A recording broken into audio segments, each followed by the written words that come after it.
Chapter 26 of Civil Laws.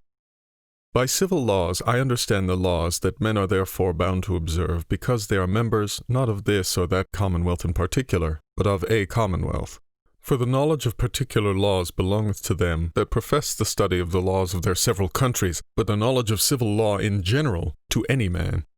The ancient law of Rome was called their civil law, from the word civitas, which signifies a commonwealth. And those countries which, having been under the Roman Empire and governed by that law, retain still such part thereof as they think fit, and call that part the civil law, to distinguish it from the rest of their own civil laws. But that is not it I intend to speak of here, my design being not to show what is law here and there, but what is law, as Plato, Aristotle, Cicero, and divers others have done, without taking upon them the profession of the study of the law.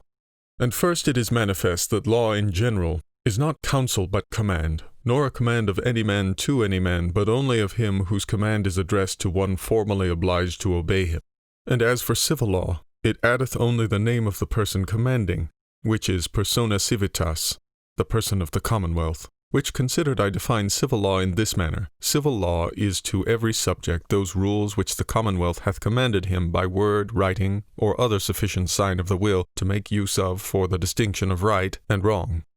That is to say, of what is contrary and what is not contrary to the rule, in which definition there is nothing that is not at first sight evident. For every man seeth that some laws are addressed to all the subjects in general, some to particular provinces, some to particular vocations, and some to particular men, and are therefore laws to every of those to whom the command is directed, and to none else. As also that laws are the rules of just and unjust, nothing being reputed unjust that is not contrary to some law. Likewise, that none can make laws but the commonwealth, because our subjection is to the commonwealth only, and that commands are to be signified by sufficient signs, because a man knows not otherwise how to obey them, and therefore whatsoever can from this definition by necessary consequence be deduced, ought to be acknowledged for truth. Now I deduce from it this that followeth. The legislator in all commonwealths is only the sovereign, be he one man, as in a monarchy, or one assembly of men, as in a democracy or aristocracy. For the legislator, as he that maketh the law, and the commonwealth only prescribes and commandeth the observation of these rules, which we call law.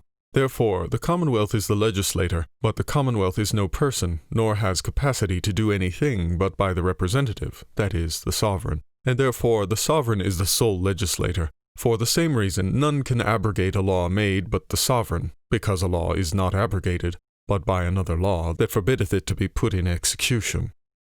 The sovereign of a commonwealth, be it an assembly or one man, is not subject to the civil laws, for having power to make and repeal laws, he may when he pleaseth free himself from that subjection by repealing those laws that trouble him, and making of new, and consequently he was free before. For he is free that can be free when he will, nor is it possible for any person to be bound to himself, because he that can bind can release, and therefore he that is bound to himself only is not bound. When long use obtaineth the authority of a law, it is not the length of time that maketh the authority, but the will of the sovereign signified by his silence. For silence is sometimes an argument of consent, and it is no longer law then the sovereign shall be silent therein. And therefore if the sovereign shall have a question of right grounded, not upon his present will, but upon the laws formerly made, the length of time shall bring no prejudice to his right, but the question shall be judged by equity. For many unjust actions and unjust sentences go uncontrolled a longer time than any man can remember. And our lawyers account no customs law but such as are reasonable, and that evil customs are to be abolished. But the judgment of what is reasonable and of what is to be abolished belongeth to him that maketh the law, which is the sovereign assembly or monarch. The law of nature and the civil law contain each other and are of equal extent. For the laws of nature, which consisteth in equity, justice, gratitude, and other moral virtues, on these depending, in the condition of mere nature, as I have said before in the end of the 15th chapter, are not properly laws, but qualities that dispose men to peace and obedience. When a commonwealth is once settled, then are they actually laws, and not before, as being then the commands of the commonwealth, and therefore also civil laws, for it is the sovereign power that obliges men to obey them. For in the differences of private men to declare what is equity, and what is justice, and what is moral virtue, and to make them binding, there is need of the ordinances of sovereign power, and punishments to be ordained for such as shall break them, which ordinances are therefore part of the civil law. The law of nature, therefore, is a part of the civil law in all commonwealths of the world. Reciprocally also, the civil law is a part of the dictates of nature. For justice, that is to say, performance of covenant, and giving to every man his own, is a dictate of the law of nature. But every subject in a commonwealth hath covenanted to obey the civil law, either one with another, as when they assemble to make a common representative, or with the representative itself one by one. When subdued by the sword, they promise obedience that they may receive life, and therefore obedience to the civil law is part also of the law of nature. Civil and natural law are not different kinds, but different parts of the law, whereof one part being written is called civil, the other unwritten, natural. But the right of nature, that is, the natural liberty of man, may by civil law be abridged and restrained. Nay, the end of making laws is no other but such restraint, without the which there cannot possibly be any peace. And law was brought into the world for nothing else but to limit the natural liberty of particular men, in such manner as they might not hurt, but assist one another, and join together against a common enemy. If the sovereign of one commonwealth subdue a people that have lived under other written laws, and afterwards govern them by the same laws by which they were governed before, yet those laws are the civil laws of the victor, and not of the vanquished commonwealth. For the legislator is he, not by whose authority the laws were first made, but by whose authority they now continue to be laws. And therefore, where there be diverse provinces within the dominion of a commonwealth, and in those provinces diversity of laws, which commonly are called the customs of each several province, we are not to understand that such customs have their force only from length of time, but that they were anciently laws written, or otherwise made known for the constitutions and statutes of their sovereigns, and are now laws not by virtue of the prescriptions of time, but by the constitutions of their present sovereigns. But if an unwritten law in all the provinces of a dominion shall be generally observed, and no iniquity appear in the use thereof, that law can be no other but a law of nature, equally obliging all mankind. Seeing then all laws, written and unwritten, have their authority and force from the will of the commonwealth, that is to say, from the will of the representative, which in a monarchy is the monarch, and in other commonwealths the sovereign assembly, a man may wonder from whence proceed such opinions, as are found in the books of lawyers of eminence in several commonwealths directly, or by consequence making the legislative power depend on private men or subordinate judges. As, for example, that the common law hath no controller but the Parliament, which is true only where a Parliament has the sovereign power and cannot be assembled, nor dissolved, but by their own discretion. For if there be a right in any else to dissolve them, there is a right also to control them, and consequently to control their controllings, and if there be no such right, then the controller of laws is not parlamentum, but rex in parlamento. And where a parliament is sovereign, if it should assemble never so many or so wise men from the countries subject to them, for whatsoever cause, yet there is no man will believe that such an assembly hath thereby acquired to themselves a legislative power. Item, that the two arms of a commonwealth are force and justice, the first whereof is in the king, the other deposited in the hands of the Parliament. As if a commonwealth could consist where the force were in any hand, which justice had not the authority to command and govern. That law can never be against reason, our lawyers are agreed, and that not the letter that is every construction of it, but that which is according to the intention of the legislator is the law. And it is true, but the doubt is of whose reason it is that shall be received for law. It is not meant of any private reason, for then there would be as much contradiction in the laws as there is in the schools, nor yet, as Sir Edward Coke makes it, an artificial perfection of reason gotten by long study, observation, and experience, as his was, for it is possible long study may increase and confirm erroneous sentences, and where men build on false grounds, the more they build, the greater is the ruin. And of those that study and observe with equal time and diligence the reasons and resolutions are and must remain discordant, and therefore it is not that jurisprudentia or wisdom of subordinate judges, but the reason of this our artificial man the commonwealth and his command that maketh law. And the commonwealth being in their representative but one person, there cannot easily arise any contradiction in the laws, and when there doth, the same reason is able by interpretation or alteration to take it away. In all courts of justice, the sovereign, which is the person of the commonwealth, is he that judgeth. The subordinate judge ought to have regard to the reason which moved his sovereign to make such law, that his sentence may be according thereunto, which then is his sovereign's sentence, otherwise it is his own, and an unjust one. From this, that the law is a command, and a command consisteth in declaration or manifestation of the will of him that commandeth, by voice, writing, or some other sufficient argument of the same, we may understand that the command of the commonwealth is law only to those that have means to take notice of it, Over natural fools, children, or madmen there is no law, no more than over brute beasts, nor are they capable of the title of just or unjust, because they had never power to make any covenant, or to understand the consequences thereof, and consequently never took upon them to authorize the actions of any sovereign, as they must do that make to themselves a commonwealth.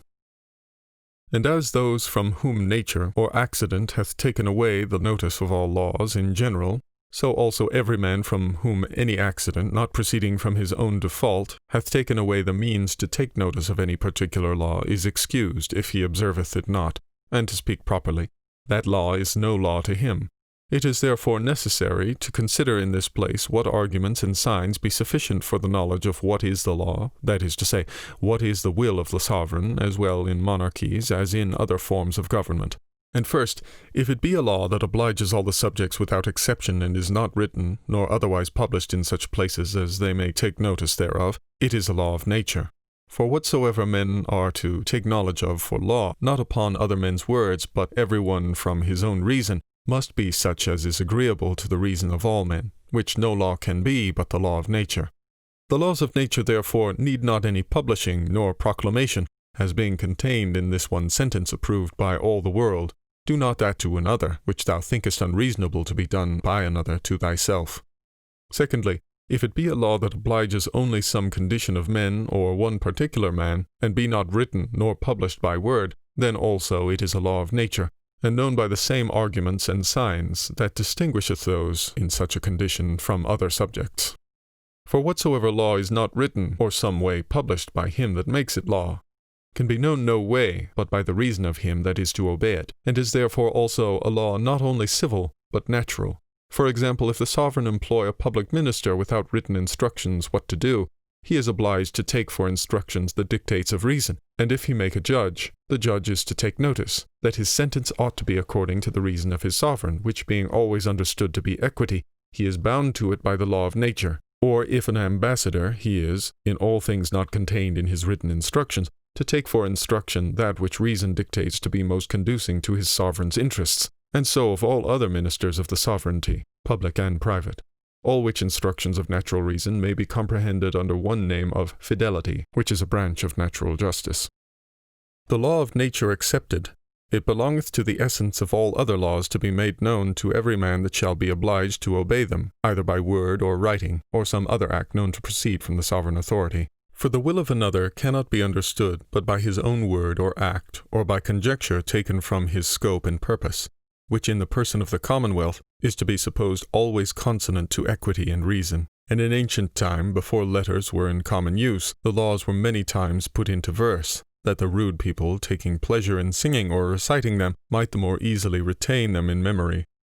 And for the same reason Solomon, Proverbs 7:3, adviseth a man to bind the 10 Commandments upon his 10 fingers, and for the law which Moses gave to the people of Israel at the renewing of the covenant, Deuteronomy 11:19, he biddeth them to teach it to their children by discoursing of it both at home and upon the way, at going to bed and at rising from bed, and to write it upon the posts and doors of their houses, and, Deuteronomy 31:12, to assemble the people, man, woman, and child, to hear it read.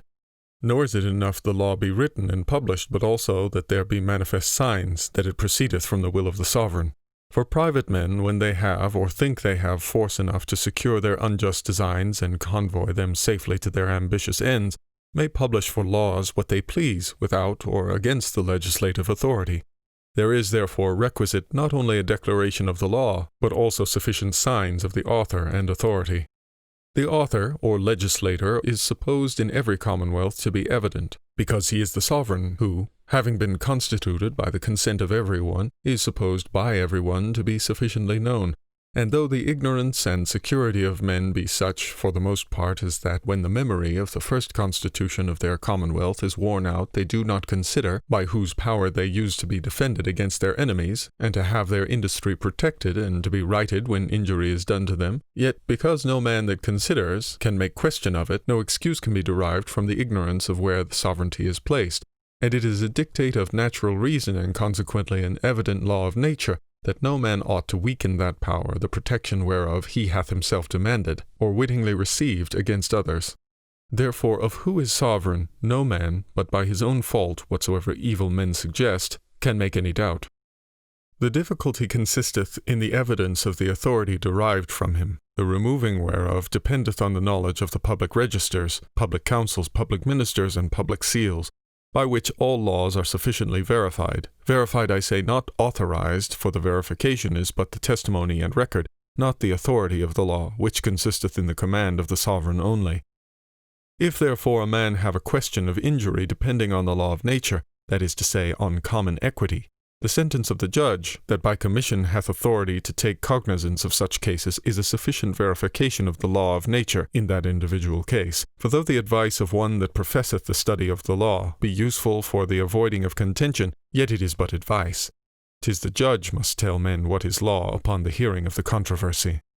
But when the question is of injury or crime upon a written law, every man by recourse to the registers by himself or others may, if he will, be sufficiently informed before he do such injury or commit the crime, whether it be an injury or not. Nay, he ought to do so. For when a man doubts whether the act he goeth about be just or unjust, and may inform himself if he will, the doing is unlawful. In like manner, he that supposeth himself injured in a case determined by the written law, which he may by himself or others see and consider, if he complain before he consults with the law, he does unjustly, and bewrayeth a disposition rather to vex other men than to demand his own right. If the question be of obedience to a public officer to have seen his commission with the public seal and heard it read, or to have had the means to be informed of it, if a man would, is a sufficient verification of his authority. For every man is obliged to do his best endeavor to inform himself of all written laws that may concern his own future actions. The legislator known, and the laws either by writing or by the light of nature sufficiently published, there wanteth yet another very material circumstance to make them obligatory. For it is not the letter, but the intendment or meaning, that is to say, the authentic interpretation of the law, which is the sense of the legislator, in which the nature of the law consisteth. And therefore the interpretation of all laws dependeth on the authority sovereign. And the interpreters can be none but those which the sovereign, to whom only the subject oweth obedience, shall appoint. For else, by the craft of an interpreter, the law may be made to bear a sense contrary to that of the sovereign, by which means the interpreter becomes the legislator. All laws, written and unwritten, have need of interpretation. The unwritten law of nature, though it be easy to such, as without partiality and passion make use of their natural reason, and therefore leaves the violators thereof without excuse, yet considering there be very few, perhaps none, that in some cases are not blinded by self-love or some other passion, it is now become of all laws the most obscure, and has consequently the greatest need of able interpreters. The written laws, if they be short, are easily misinterpreted, from the diverse significations of a word or two. If long, they be more obscure by the diverse significations of many words, insomuch as no written law delivered in few or many words can be well understood without a perfect understanding of the final causes, purposes, for which the law was made, the knowledge of which final causes is in the legislator. To him, therefore, there cannot be any knot in the law insoluble, either by finding out the ends to undo it by, or else by making what ends he will, as Alexander did with his sword in the Gordian knot, by the legislative power, which no other interpreter can do. The interpretation of the laws of nature in a commonwealth dependeth not on the books of moral philosophy. The authority of writers without the authority of the commonwealth maketh not their opinions law, be they never so true. That which I have written on this treatise concerning the moral virtues and of their necessity for the procuring and maintaining peace, though it be evident truth, is not therefore presently law, but because in all commonwealths in the world it is part of the civil law. For though it be naturally reasonable, yet it is by the sovereign power that it is law. Otherwise it were a great error to call the laws of nature unwritten law, whereof we see so many volumes published by diverse authors, and in them so many contradictions of one another and of themselves. The interpretation of the law of nature is the sentence of the judge constituted by the sovereign authority, to hear and determine such controversies as depend thereon, and consisteth in the application of the law to the present case.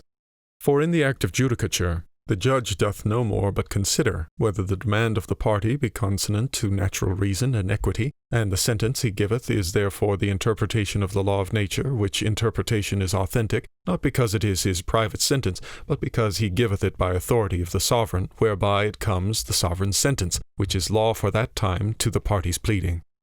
But because there is no judge subordinate, nor sovereign, but may err in a judgment of equity, if afterward in another like case he find it more consonant to equity to give a contrary sentence, he is obliged to do it. No man's error becomes his own law, nor obliges him to persist in it. Neither, for the same reason, becomes it a law to other judges, though sworn to follow it. For though a wrong sentence given by authority of the sovereign, if he know and allow it, in such laws as are mutable, be a constitution of a new law, in cases in which every little circumstance is the same, yet in laws immutable, such as are the laws of nature, there are no laws to the same, or other judges in the like cases for ever after. Princes succeed one another, and one judge passeth, another cometh, nay, heaven and earth shall pass, but not one tittle of the law of nature shall pass, for it is the eternal law of God. Therefore all the sentences of precedent judges that have ever been cannot altogether make a law contrary to natural equity, nor any examples of former judges can warrant in unreasonable sentence, or discharge the present judge of the trouble of studying what is equity, in the case he is to judge, from the principles of his own natural reason. For example's sake, 'tis against the law of nature to punish the innocent, and innocent is he that acquitteth himself judicially, and is acknowledged for innocent by the judge. Put the case now that a man is accused of a capital crime, and seeing the power and malice of some enemy, and the frequent corruption and partiality of judges, runneth away for fear of the event, and afterwards is taken and brought to a legal trial, and maketh it sufficiently appear he was not guilty of the crime, and being thereof acquitted, is nevertheless condemned to lose his goods. This is a manifest condemnation of the innocent. I say therefore that there is no place in the world where this can be an interpretation of the law of nature, or be made a law by the sentences of precedent judges that had done the same. For he that judged it first judged unjustly, and no injustice can be a pattern of judgment to succeeding judges. A written law may forbid innocent men to fly, and they may be punished for flying, but that flying for fear of injury should be taken for a presumption of guilt after a man is already absolved of the crime judicially is contrary to the nature of a presumption, which hath no place after judgment given. Yet this is set down by a great lawyer for the common law of England. If a man saith he that is innocent be accused of felony, and for fear flieth for the same, albeit he judicially acquitted himself of the felony, yet if it be found that he fled for the felony, he shall, notwithstanding his innocency, forfeit all of his goods, chattels, debts, and duties. For as to the forfeiture of them, the law will admit no proof against the presumption in law, grounded upon his flight. Here, you see, an innocent man judicially acquitted notwithstanding his innocency, when no formal law forbade him to fly, after his acquittal upon a presumption in law condemned to lose all the goods he hath. If the law ground upon his flight a presumption of the fact which was capital, the sentence ought to have been capital. If the presumption were not of the fact, for what then ought he to lose his goods? This therefore is no law of England, nor is the condemnation grounded upon a presumption of law, but upon the presumption of the judges. It is also against law to say that no proof shall be admitted against a presumption of law. For all judges, sovereign and subordinate, if they refuse to hear proof, refuse to do justice. For though the sentence be just, yet the judges that condemn without hearing the proofs offered are unjust judges, and their presumption is but prejudice, which no man ought to bring with him to the seat of justice, whatsoever precedent judgments or examples he shall pretend to follow. There be other things of this nature wherein men's judgments have been perverted by trusting to precedents, but this is enough to show that though the sentence of the judge be a law to the party pleading, yet it is no law to any judge that shall succeed him in that office. In like manner, when question is of the meaning of written laws, he is not the interpreter of them that writeth a commentary upon them. For commentaries are commonly more subject to cavil than the text, and therefore need other commentaries, and so there will be no end of such interpretation. And therefore, unless there be an interpreter authorized by the sovereign, from which the subordinate judges are not to recede, the interpreter can be no other than the ordinary judges in the same manner, as they are in cases of the unwritten law. And their sentences are to be taken by them that plead for laws in that particular case, but not to bind other judges in like cases to give like judgments. For a judge may err in the interpretation even of written laws, but no error of a subordinate judge can change the law, which is the general sentence of the sovereign. In written laws men use to make a difference between the letter and the sentence of the law, and when by the letter is meant whatsoever can be gathered from the bare words, 'tis well distinguished. For the significations of almost all words are either in themselves or in the metaphorical use of them ambiguous, and may be drawn in argument to make many senses. But there is only one sense of the law, but if by the letter be meant the literal sense, then the letter and the sentence or intention of the law is all one. For the literal sense is that which the legislator intended should by the letter of the law be signified. Now the intention of the legislator is always supposed to be equity, for it were a great contumely for the judge to think otherwise of the sovereign. He ought therefore, if the words of the law do not fully authorize a reasonable sentence, to supply it with the law of nature, or, if the case be difficult, to respite judgment till he have received more ample authority. For example, a written law ordaineth that he which is thrust out of his house by force shall be restored by force. It happens that a man by negligence leaves his house empty, and returning is kept out by force, in which case there is no special law ordained. It is evident that this case is contained in the same law, for else there is no remedy for him at all, which is to be supposed against the intention of the legislator. Again, the word of the law commandeth to judge according to the evidence. A man is accused falsely of fact, which the judge himself saw done by another, and not by him that is accused. In this case, neither shall the letter of the law be followed by the condemnation of the innocent, nor shall the judge give sentence against the evidence of the witnesses, because the letter of the law is to the contrary, but procure of the sovereign that another be made judge, and himself witness, so that the incommodity that follows the bare words of a written law may lead him to the intention of the law, whereby to interpret the same the better, though no incommodity can warrant a sentence against the law. For every judge of right and wrong is not judge of what is commodious or incommodious to the commonwealth.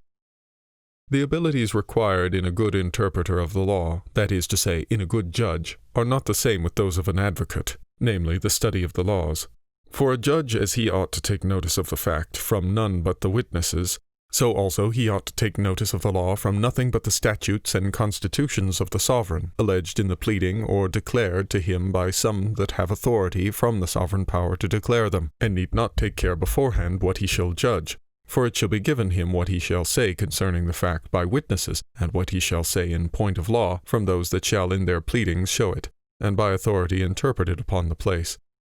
The Lords of Parliament in England were judges, and most difficult causes have been heard and determined by them. Yet few of them were much versed in the study of the laws, and fewer had made profession of them. And though they consulted with lawyers that were appointed to be present there for that purpose, yet they alone had the authority of giving sentence. In like manner, in the ordinary trials of right, 12 men and the common people are the judges and give sentence, not only of the fact but of the right, and pronounce simply for the complainant or for the defendant. That is to say, are judges, not only of the fact but also of the right, and in a question of crime not only determine whether done or not done, but also whether it be murder, homicide, felony, assault, and the like, which are determinations of the law. But because they are not supposed to know the law of themselves, there is one that hath authority to inform them of it, in the particular case they are to judge of. But yet if they judge not according to that he tells them, they are not subject thereby to any penalty, unless it be made appear that they did it against their consciences, or had been corrupted by reward.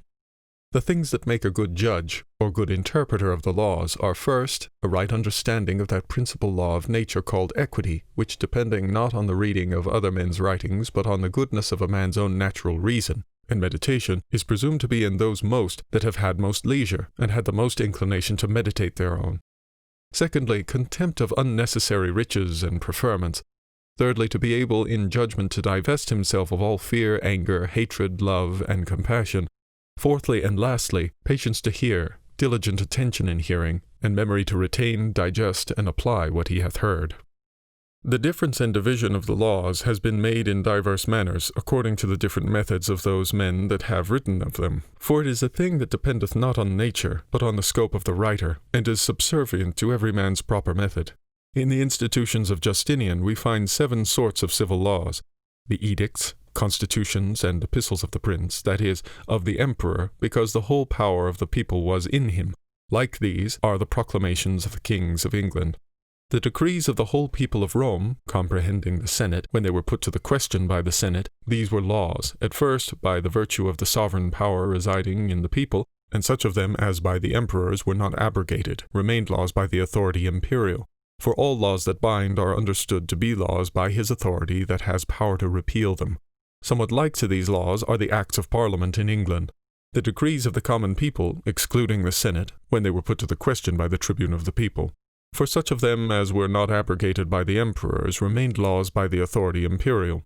Like to these were the orders of the House of Commons in England. Senatus consulta, the orders of the Senate, because when the people of Rome grew so numerous as it was inconvenient to assemble them, it was thought fit by the emperor that men should consult the Senate instead of the people, and these have some resemblance with the acts of council.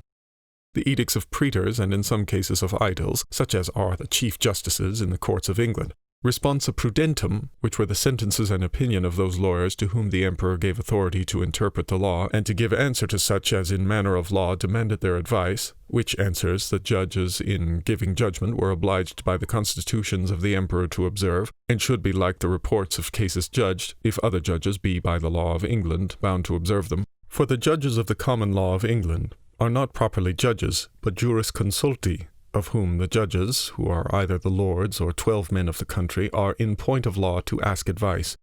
Also unwritten customs, which in their own nature are an imitation of law, by the tacit consent of the emperor in case they be not contrary to the law of nature, are very laws.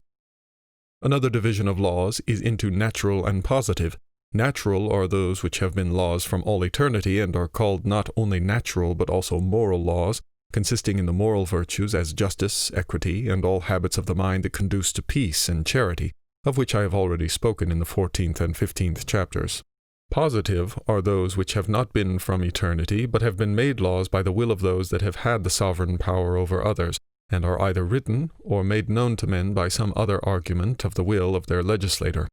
Again, of positive laws some are human, some divine, and of human positive laws some are distributive, some penal. Distributive are those that determine the rights of the subjects, declaring to every man what it is by which he acquireth and holdeth a propriety in lands or goods, and a right or liberty of action, and these speak to all the subjects. Penal are those which declare that penalty shall be inflicted on those that violate the law, and speak to the ministers and officers ordained for execution. For though everyone ought to be informed of the punishments ordained beforehand for their transgression, nevertheless the command is not addressed to the delinquent, who cannot be supposed will faithfully punish himself, but to public ministers appointed to see the penalty executed. And these penal laws are for the most part written together with the laws distributive, and are sometimes called judgments. For all laws are general judgments or sentences of the legislator, as also every particular judgment is a law to him whose case is judged.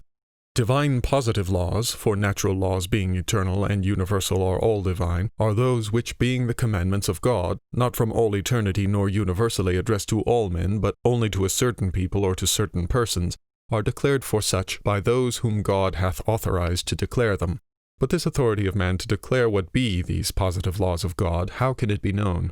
God may command a man by a supernatural way to deliver laws to other men, but because it is the essence of law, that he who is to be obliged be assured of the authority of him that declareth it, which we cannot naturally take notice to be from God, how can a man without supernatural revelation be assured of the revelation received by the declarer? And how can he be bound to obey them? For the first question, how a man can be assured of the revelation of another, without a revelation particularly to himself, it is evidently impossible. For though a man may be induced to believe such revelation, from the miracles they see him do, or from seeing the extraordinary sanctity of his life, or from seeing the extraordinary wisdom or extraordinary felicity of his actions, all which are marks of God's extraordinary favor, yet they are not assured evidences of special revelation. Miracles are marvelous works, but that which is marvelous to one may not be so to another. Sanctity may be feigned, and the visible felicities of this world are most often the work of God by natural and ordinary causes, and therefore no man can infallibly know by natural reason that another has had a supernatural revelation of God's will, but only a belief, every one, as the signs thereof shall appear greater or lesser, a firmer or a weaker belief.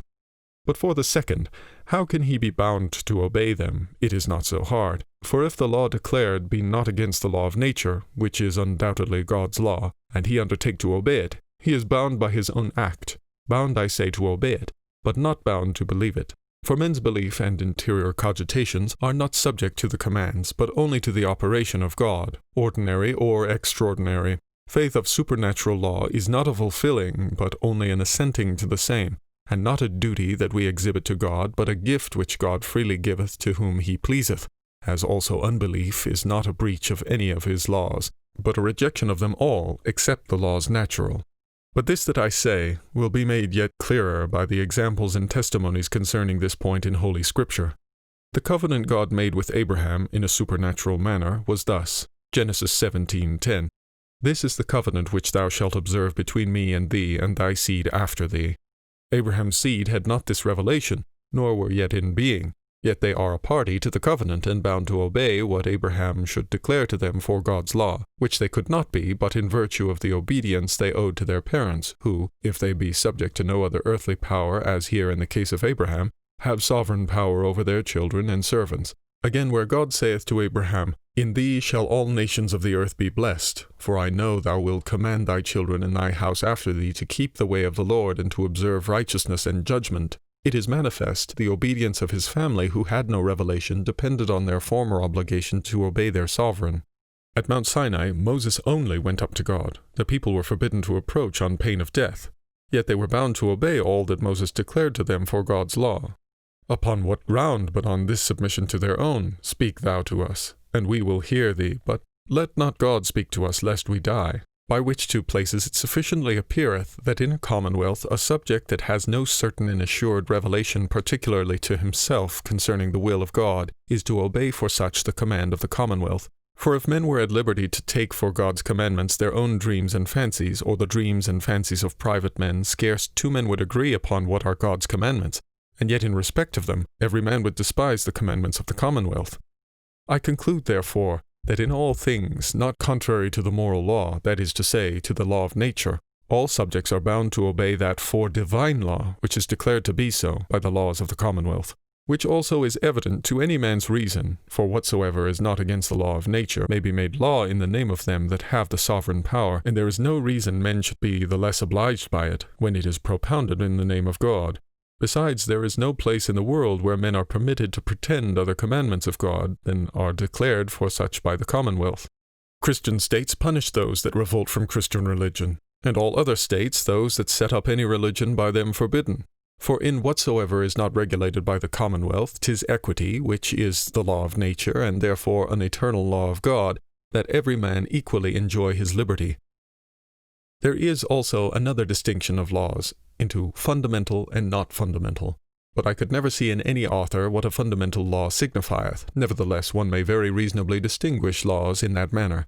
For fundamental law in every commonwealth is that which, being taken away, the commonwealth faileth, and is utterly dissolved, as a building whose foundation is destroyed. And therefore a fundamental law is that by which subjects are bound to uphold whatsoever power is given to the sovereign, whether a monarch or a sovereign assembly, without which the commonwealth cannot stand, such as is the power of war and peace, of judicature, of election of officers, and of doing whatsoever he shall think necessary for the public good.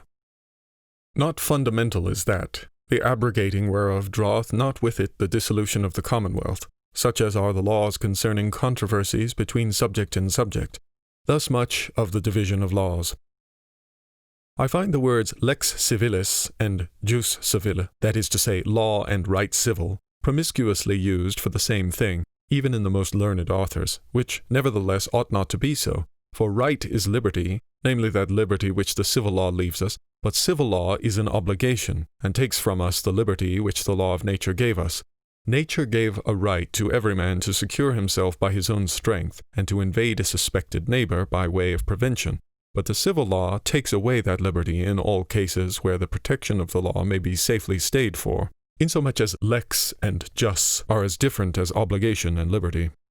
Likewise laws and charters are taken promiscuously for the same thing, yet charters are donations of the sovereign, and not laws but exemptions from law. The phrase of a law is jubeo, injungo, I command, I enjoin. The phrase of the charter is dedi, concessi, I have given, I have granted. But what is given or granted to a man is not forced upon him by law. A law may be made to bind all the subjects of a commonwealth. A liberty or charter is only to one man, or some one part of the people. For to say all the people of a commonwealth have liberty in any case whatsoever is to say that in such case there hath been no law made, or else having been made is now abrogated. Chapter 27. Of Crimes, Excuses, and Extenuations.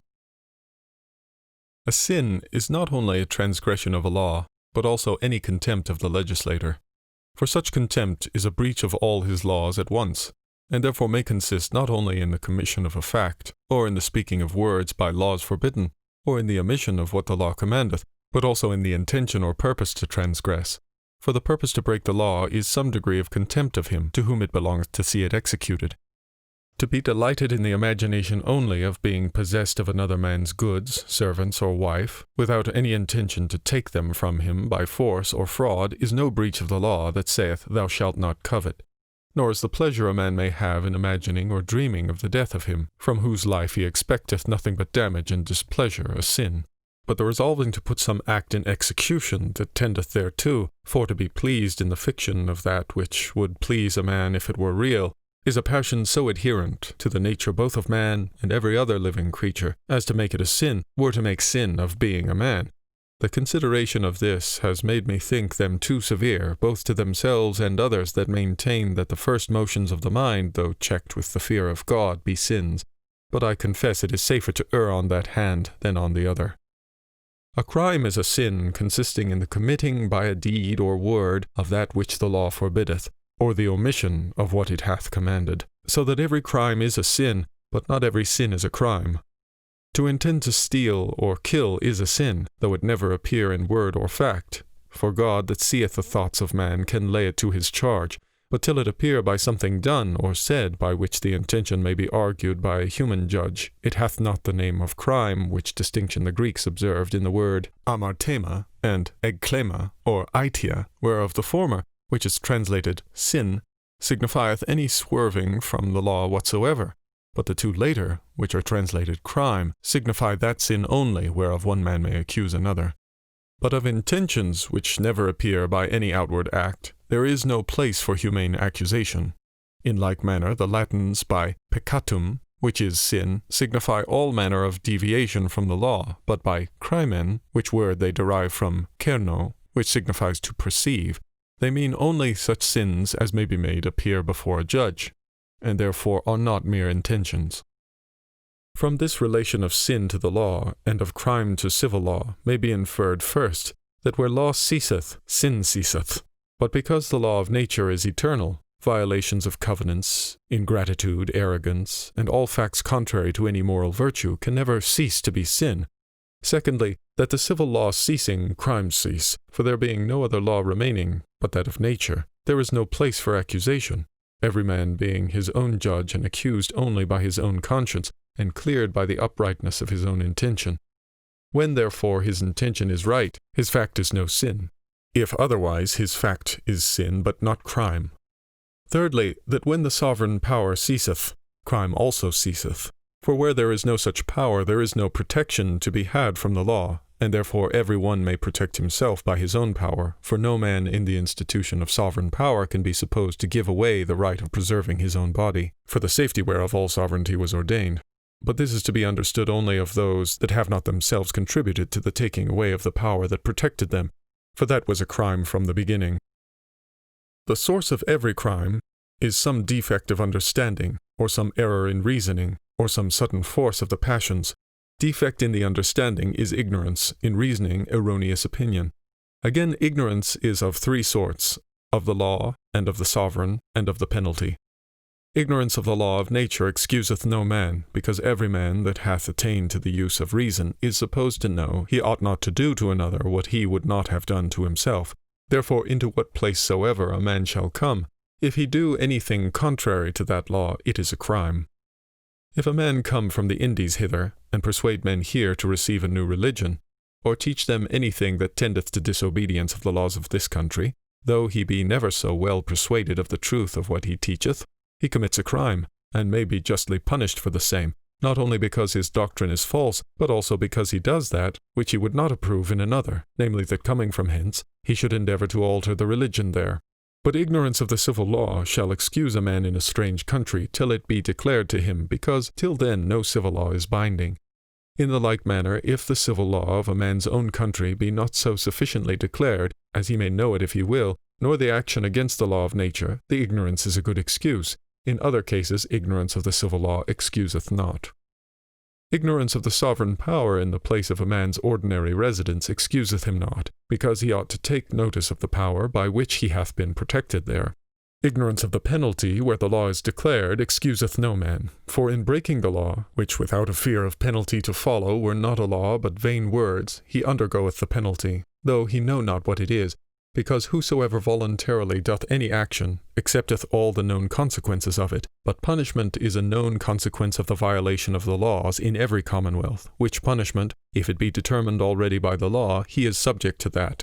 If not, then he is subject to arbitrary punishment. For it is reason that he which does injury, without other limitation than that of his own will, should suffer punishment without other limitation than that of his will whose law is thereby violated. But when a penalty is either annexed to the crime in the law itself, or hath been usually inflicted in the like cases, there the delinquent is excused from a greater penalty. For the punishment foreknown, if it be not great enough to determine from the action, is an invitement to it, because when men compare the benefit of their injustice with the harm of their punishment, by necessity of nature they choose that which appeareth best for themselves, and therefore when they are punished more than the law had formerly determined, or more than others were punished for the same crime, it is the law that tempted and deceiveth them. No law made after a fact done can make it a crime, because if the law be against the law of nature, the law was before the fact, and a positive law cannot be taken notice of before it be made, and therefore cannot be obligatory. But when the law that forbiddeth a fact is made before the fact be done, yet he that doth the fact is liable to the penalty ordained after, in case no lesser penalty were made known before, neither by writing nor by example, for the reason immediately before alleged. From defect in reasoning, that is to say, from error, men are prone to violate the laws 3 ways. First, by presumption of false principles, as when men, from having observed how in all places and in all ages unjust actions have been authorized by the force and victories of those who have committed them, and that potent men, breaking through the cobweb laws of their country, the weaker sort, and those that have failed in their enterprises, have been esteemed the only criminals, have therefore taken principles and grounds of their reasoning, that justice is but a vain word, that whatsoever a man can get by his own industry and hazard is his own, that the practice of all nations cannot be unjust, that examples of former times are good arguments of doing the like again, and many more of that kind, which being granted no act in itself can be a crime, but must be made so, not by the law, but by the success of them that commit it. And the same fact be virtuous or vicious, as fortune pleaseth, so that what Marius makes a crime, Sylla shall make meritorious, and Caesar, the same laws standing, turn into a crime, to the perpetual disturbance of the peace of the commonwealth.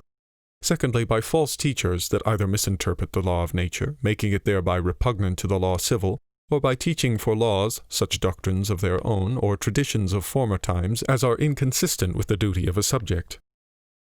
Thirdly, by erroneous inferences from true principles, which happens commonly to men that are hasty, and precipitate in concluding and resolving what to do, such as are they that have both a great opinion of their own understanding, and believe that things of this nature require not time and study, but only common experience and a good natural wit, whereof no man thinks himself unprovided, whereas the knowledge of right and wrong, which is no less difficult, there is no man will pretend to without great and long study. And of those defects in reasoning there is none that can accuse, though some of them may extenuate a crime, in any man that pretendeth to the administration of his own private business, much less in them that undertake a public charge, because they pretend the reason upon the want whereof they would ground their excuse. Of the passions that most frequently are the causes of crime, one is vainglory, or a foolish overrating of their own worth, as if difference of worth were an effect of their wit, or riches, or blood, or some other natural quality, not depending on the will of those that have the sovereign authority. From whence proceedeth the presumption that the punishments ordained by the laws and extended generally to all subjects ought not to be inflicted on them with the same rigor they are inflicted on poor, obscure, and simple men, comprehended under the name of the vulgar. Therefore it happeneth commonly that such as value themselves by the greatness of their wealth adventure on crimes upon hope of escaping punishment by corrupting public justice or obtaining pardon by money or other rewards, and that such have multitude of potent kindred, and popular men that have gained reputation amongst the multitude, take courage to violate the laws from a hope of oppressing the power to whom it belongeth to put them in execution. And that such as have a great and false opinion of their own wisdom take upon them to reprehend the actions and call in question the authority of them that govern, and so to unsettle the laws with their public discourse, as that nothing shall be a crime but what their own designs require should be so, it happeneth also to the same men to be prone to all such crimes as consist in craft and in deceiving of their neighbours. because they think their designs are too subtle to be perceived. These, I say, are effects of a false presumption of their own wisdom. For of them that are the first movers in the disturbance of commonwealth, which can never happen without a civil war, very few are left alive long enough to see their new designs established, so that the benefit of their crimes redoundeth to posterity, and such as would least have wished it, which argues that they were not so wise as they thought they were. And those that deceive upon hope of not being observed do commonly deceive themselves, the darkness in which they believe they lie hidden being nothing else but their own blindness, and are no wiser than children that think all hid by hiding their own eyes. And generally all vainglorious men, unless they be withal timorous, are subject to anger, as being more prone than others to interpret for contempt the ordinary liberty of conversation, and there are few crimes that may not be produced by anger. As for the passions of hate, lust, ambition, and covetousness, what crimes they are apt to produce is so obvious to every man's experience and understanding as there needeth nothing to be said of them, saving that they are infirmities so annexed to the nature both of man and all other living creatures as that their effects cannot be hindered but by extraordinary use of reason or a constant severity in punishing them. For in those things men hate, they find a continual and unavoidable molestation, whereby either a man's patience must be everlasting, or he must be eased by removing the power of that which molesteth him. The former is difficult, the latter is many times impossible, without some violation of the law. Ambition and covetousness are passions also that are perpetually incumbent and pressing, whereas reason is not perpetually present to resist them, and therefore whensoever the hope of impunity appears, their effects proceed. And for lust, what it wants in the lasting, it hath in the vehemence, which sufficeth to weigh down the apprehension of all easy or uncertain punishments. Of all passions, that which inclineth men least to break the laws is fear. Nay, excepting some generous natures, it is the only thing, when there is appearance of profit or pleasure by breaking the laws, that makes men keep them, and yet in many cases a crime may be committed through fear. For not every fear justifies the action it produceth, but the fear only of corporeal hurt, which we call bodily fear, and from which a man cannot see how to be delivered, but by the action. A man is assaulted, fears present death, from which he sees not how to escape, but by wounding him that assaulteth him. If he wound him to death, this is no crime, because no man is supposed at the making of a commonwealth to have abandoned the defence of his life or limbs, where the law cannot arrive time enough to his assistance. But to kill a man because from his actions or his threatenings I may argue he will kill me when he can, seeing I have time and means to demand protection from the sovereign power, is a crime. Again, a man receives words of disgrace or some little injuries, for which they that made the laws had assigned no punishment, nor thought it worthy of a man that hath the use of reason to take notice of, and is afraid, unless he revenge it, he shall fall into contempt, and consequently be obnoxious to the like injuries from others, and to avoid this, breaks the law and protects himself for the future by the terror of his private revenge. This is a crime. For the hurt is not corporeal, but fantastical, and, though in this corner of the world made sensible by a custom not many years since begun amongst young and vain men, so light as a gallant man, and one that is assured of his own courage, cannot take notice of. Also a man may stand in fear of spirits, either through his own superstition, or through too much credit given to other men that tell him of strange dreams and visions, and thereby be made believe they will hurt him for doing or omitting divers things, which nevertheless to do or omit is contrary to the laws, and that which is so done or omitted is not to be excused by this fear, but is a crime. For, as I have shown before in the 2nd chapter, dreams be naturally but the fancies remaining in sleep after the impressions our senses had formerly received waking, and when men are by any accident unassured they have slept, seem to be real visions, and therefore he that presumes to break the law upon his own or another's dreams, or pretended vision, or upon other fancy of the power of invisible spirits than is permitted by the commonwealth, leaveth the law of nature, which is a certain offence, and followeth the imagery of his own or another private man's brain, which he can never know whether it signifieth anything or nothing, nor whether he that tells his dream say true or lie, which if every private man should have leave to do, as they must by the law of nature if any one have it, there could no law be made to hold, and so all commonwealth would be dissolved. From these different sources of crimes it appears already that all crimes are not, as the Stoics of old time maintained, of the same alloy. There is place not only for excuse, by which that which seemed a crime is proved to be none at all, but also for extenuation, by which the crime that seemed great is made less. For though all crimes do equally deserve the name of injustice, as all deviation from a straight line is equally crookedness, which the Stoics rightly observed, yet it does not follow that all crimes are equally unjust, no more than that all crooked lines are equally crooked, which the Stoics not observing held it as a great crime to kill a hen against the law, as to kill one's father. That which totally excuseth a fact, and takes away from it the nature of a crime, can be none but that which at the same time taketh away the obligation of the law. For the fact committed once against the law, if he that committed it be obliged to the law, can be no other than a crime.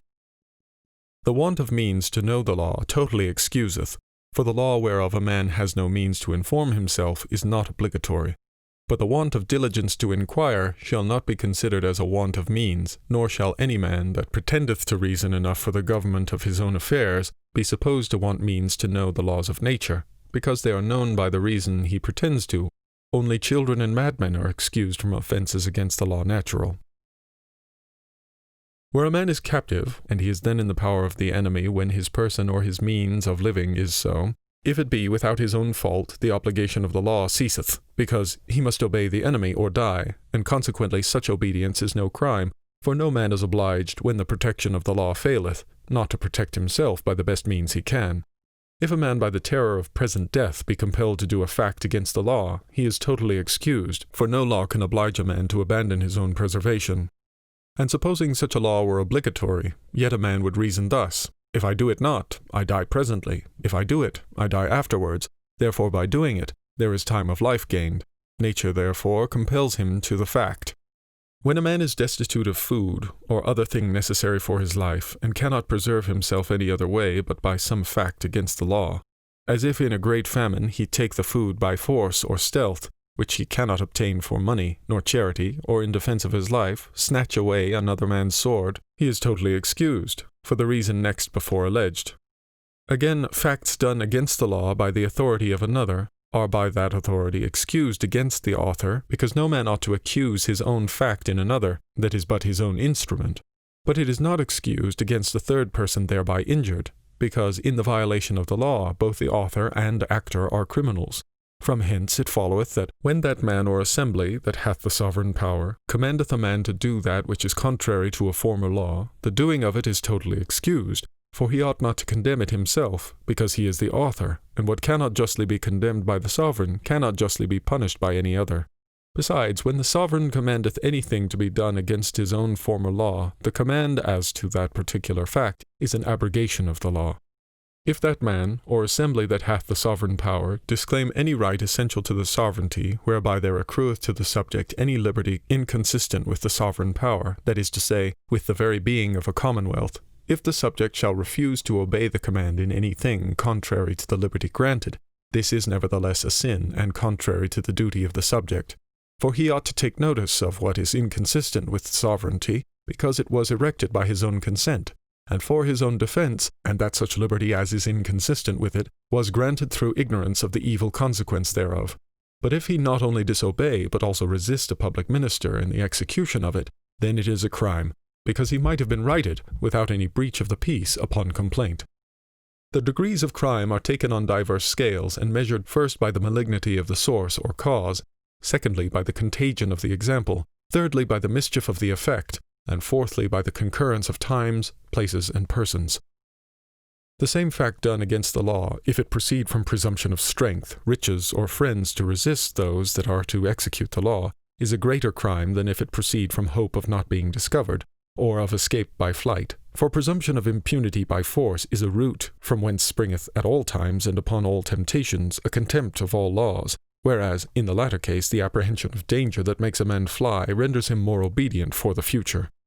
A crime which we know to be so is greater than the same crime proceeding from a false persuasion that it is lawful. For he that committeth it against his own conscience presumeth on his force, or other power which encourages him to commit the same again. But he that doth it by error, after the error is shown him, is conformable to the law. He whose error proceeds from the authority of a teacher or an interpreter of the law publicly authorized is not so faulty as he whose error proceedeth from a peremptory pursuit of his own principles and reasoning. For what is taught by one that teacheth by public authority, the commonwealth teacheth, and hath a resemblance of law, till the same authority controlleth it, and in all crimes that contain not in them a denial of the sovereign power, nor are against an evident law or authorized doctrine, excuseth totally, whereas he that groundeth his actions on his private judgment ought, according to the rectitude or error thereof, to stand or fall. The same fact, if it have been constantly punished in other men, is a greater crime than if there have been many precedent examples of impunity. For those examples are so many hopes of impunity given by the sovereign himself, and because he which furnishes a man with such a hope and presumption of mercy as encourageth him to offend hath his part in the offence, he cannot reasonably charge the offender with the whole. A crime arising from a sudden passion is not so great as when the same ariseth from a long meditation, for in the former case there is a place for extenuation in the common infirmity of human nature, but he that doth it with premeditation has used circumspection, and cast his eye on the law, on the punishment, and on the consequence thereof to human society, all which, in committing the crime, he hath contemned, and postponed to his own appetite. But there is no suddenness of passion sufficient for a total excuse, for all the time between the first knowing of the law and the commission of the fact shall be taken for a time of deliberation, because he ought by meditation of the law to rectify the irregularity of his passions continually. Where the law is publicly, and with assiduity, before all the people read and interpreted, a fact done against it is a greater crime than where men are left without such instruction to inquire of it with difficulty, uncertainty, and interruption of their callings, and be informed by private men. For in this case part of the fault is discharged upon common infirmity, but, in the former, there is apparent negligence, which is not without some contempt of the sovereign power. Those facts, which the law expressly condemneth, but the lawmaker by other manifest signs of his will tacitly approveth, are less crimes than the same facts condemned both by the law and lawmaker. For seeing the will of the lawmaker is a law, there appear in this case two contradictory laws, which would totally excuse if men were bound to take notice of the sovereign's approbation by other arguments than are expressed by his command. But because there are punishments consequent not only to the transgression of his law but also to the observing of it, he is in part a cause of the transgression, and therefore cannot reasonably impute the whole crime to the delinquent. For example, the law condemneth duels. The punishment is made capital. On the contrary part, he that refuseth duel is subject to contempt and scorn, without remedy, and sometimes by the sovereign himself thought unworthy to have any charge or preferment in war. If thereupon he accept duel, considering all men lawfully endeavour to obtain the good opinion of them that have the sovereign power, he ought not in reason to be rigorously punished, seeing part of the fault may be discharged on the punisher, which I say, not as wishing liberty of private revenges or any other kind of disobedience, but a care in governors not to countenance anything obliquely which they direct to forbid. The examples of princes to those that see them are, and ever have been, more potent to govern their actions than the laws themselves, and though it be our duty to do, not what they do, but what they say, yet will that duty never be performed till it please God to give man an extraordinary and supernatural grace to follow that precept. Again, if we compare crimes by the mischief of their effects, first, the same fact, when it redounds to the damage of many, is greater than when it redounds to the hurt of few. And therefore, when a fact hurteth, not only in the present, but also, by example, in the future, it is a greater crime than if it hurt only in the present. For the former is a fertile crime, and multiplies to the hurt of many, the latter is barren. To maintain doctrines contrary to the religion established in the commonwealth is a greater fault in an authorized preacher than in a private person. So also is it to lively profane incontinently, or do any irreligious act whatsoever. Likewise in a professor of the law, to maintain any point or do any act that trendeth to the weakening of the sovereign power is a greater crime than in another man. Also in a man that hath such reputation for wisdom as that his counsels are followed or his actions imitated by many, his fact against the law is a greater crime than the same fact in another. For such men not only commit crime, but teach it for law to all other men. And generally all crimes are the greater by the scandal they give, that is to say, by becoming stumbling blocks to the weak, that look not so much upon the way they go in, as upon the light that other men carry before them. Also, facts of hostility against the present state of the commonwealth are greater crimes than the same acts done to private men, for the damage extends itself to all, such are the betraying of the strengths or revealing of the secrets of the commonwealth to an enemy, also all attempts upon the representative of the commonwealth, be it a monarch or an assembly, and all endeavours by word or deed to diminish the authority of the same, either in the present time or in succession. which crimes the Latins understand by crimina laesae majestatis, and consist in design or act contrary to a fundamental law. Likewise, those crimes which render judgments of no effect are greater crimes than injuries done to one or a few persons, as to receive money to give false judgment, or testimony, is a greater crime than otherwise to deceive a man of the like, or a greater sum. Because not only he has wrong that falls by such judgments, but all judgments are rendered useless, and occasion ministered to force and private revenges. Also robbery and depeculation of the public treasure or revenues is a greater crime than robbing or defunding of private men, because to rob the public is to rob many at once. Also the counterfeit usurpation of public ministry, the counterfeiting of public seals or public coin, then counterfeiting of a private man's person or his seal, because the fraud thereof extendeth to the damage of many. Of facts against the law done to private men, the greater crime is that where the damage in the common opinion of men is most sensible, and therefore to kill against the law is a greater crime than any other injury, life preserved, and to kill with torment greater than simply to kill, and mutilation of a limb greater than the spoiling a man of his goods, and the despoiling of man of his goods by terror of death or wounds than by clandestine surreption, and by clandestine surreption than by consent fraudulently obtained, and the violation of chastity by force greater than by flattery, and of a woman married than of a woman not married. For all these things are commonly so valued, though some men are more and some less sensible of the same offence, but the law regardeth not the particular, but the general inclination of mankind.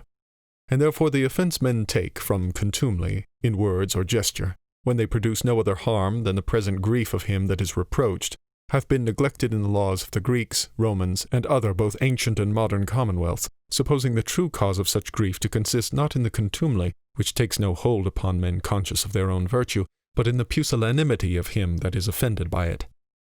Also a crime against a private man is much aggravated by the person, time, and place, for to kill one's parents is a greater crime than to kill another. For the parent ought to have the honor of a sovereign, though he surrendered his power to the civil law, because he had it originally by nature. And to rob a poor man is a greater crime than to rob a rich man, because it is to the poor a more sensible damage. And a crime committed in the time or place appointed for devotion is greater than if committed at another time or place, for it proceeds from a greater contempt of the law.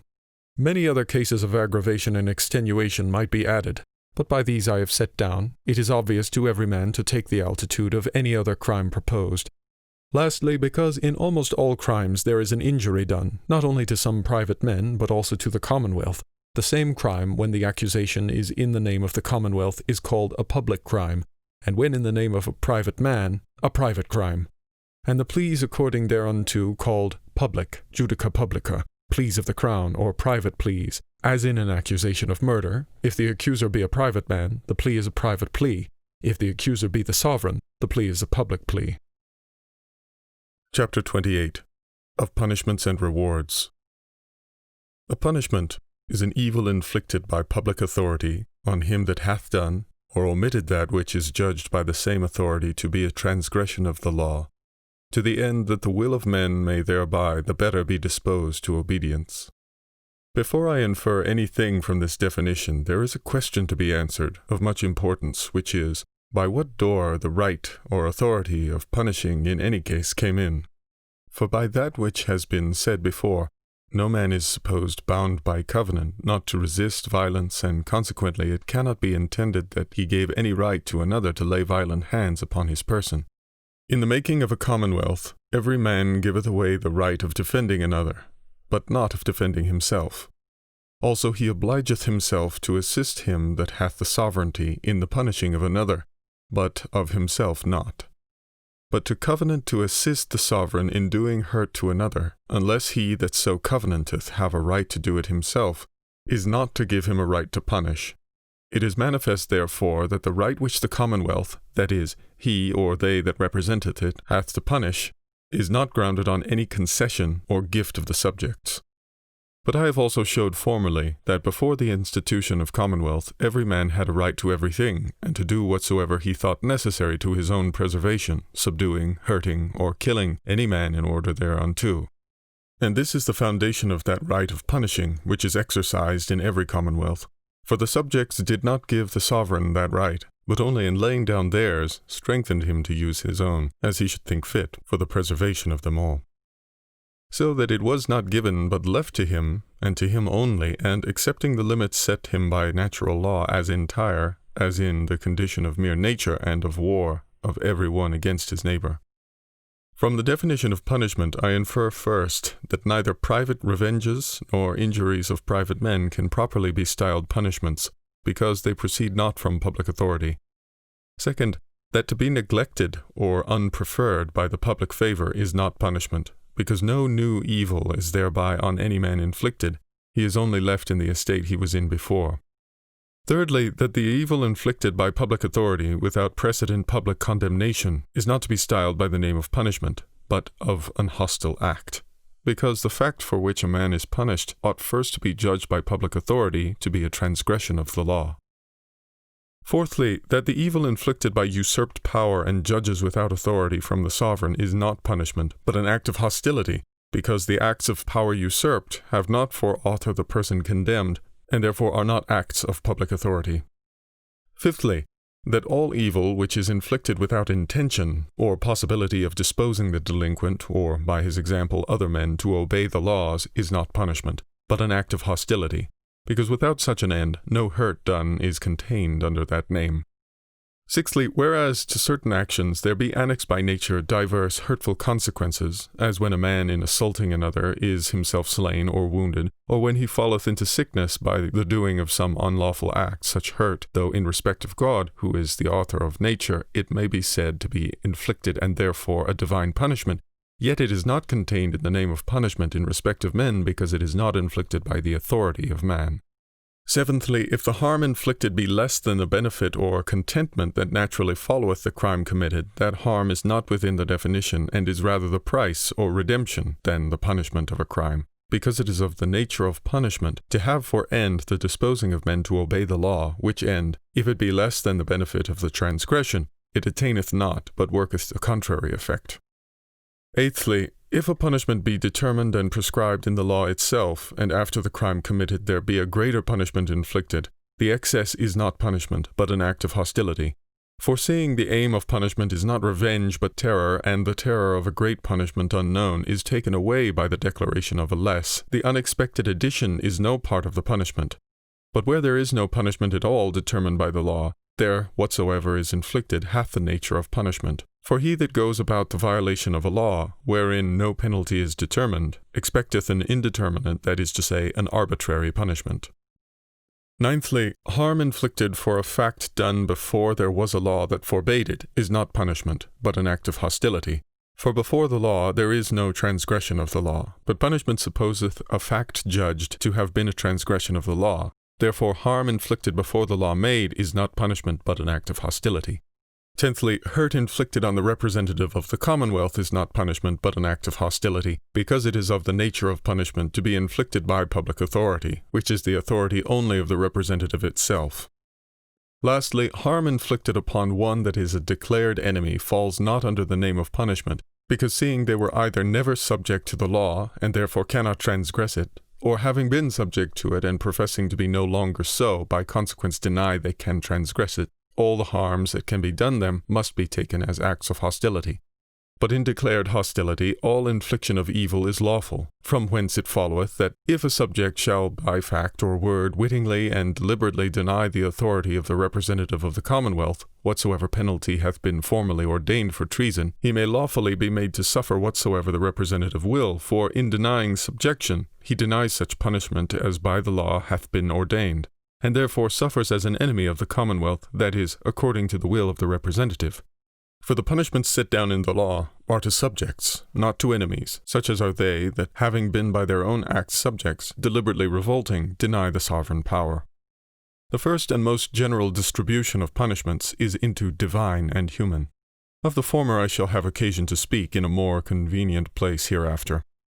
Human are those punishments that be inflicted by the commandment of man, and are either corporal or pecuniary or ignominy or imprisonment or exile or mixed of these. Corporal punishment is that which is inflicted on the body directly, and according to the intention of him that inflicteth it, such as are stripes or wounds or deprivation of such pleasures of the body as were before lawfully enjoyed. And of these some be capital, some less than capital. Capital is the infliction of death, and that either simply or with torment. Less than capital are stripes, wounds, chains, and any other corporal pain, not in its own nature mortal. For if upon the infliction of a punishment death follow not in the intention of the inflictor, the punishment is not to be esteemed capital, though the harm prove mortal by an accident not to be foreseen, in which case death is not inflicted, but hastened.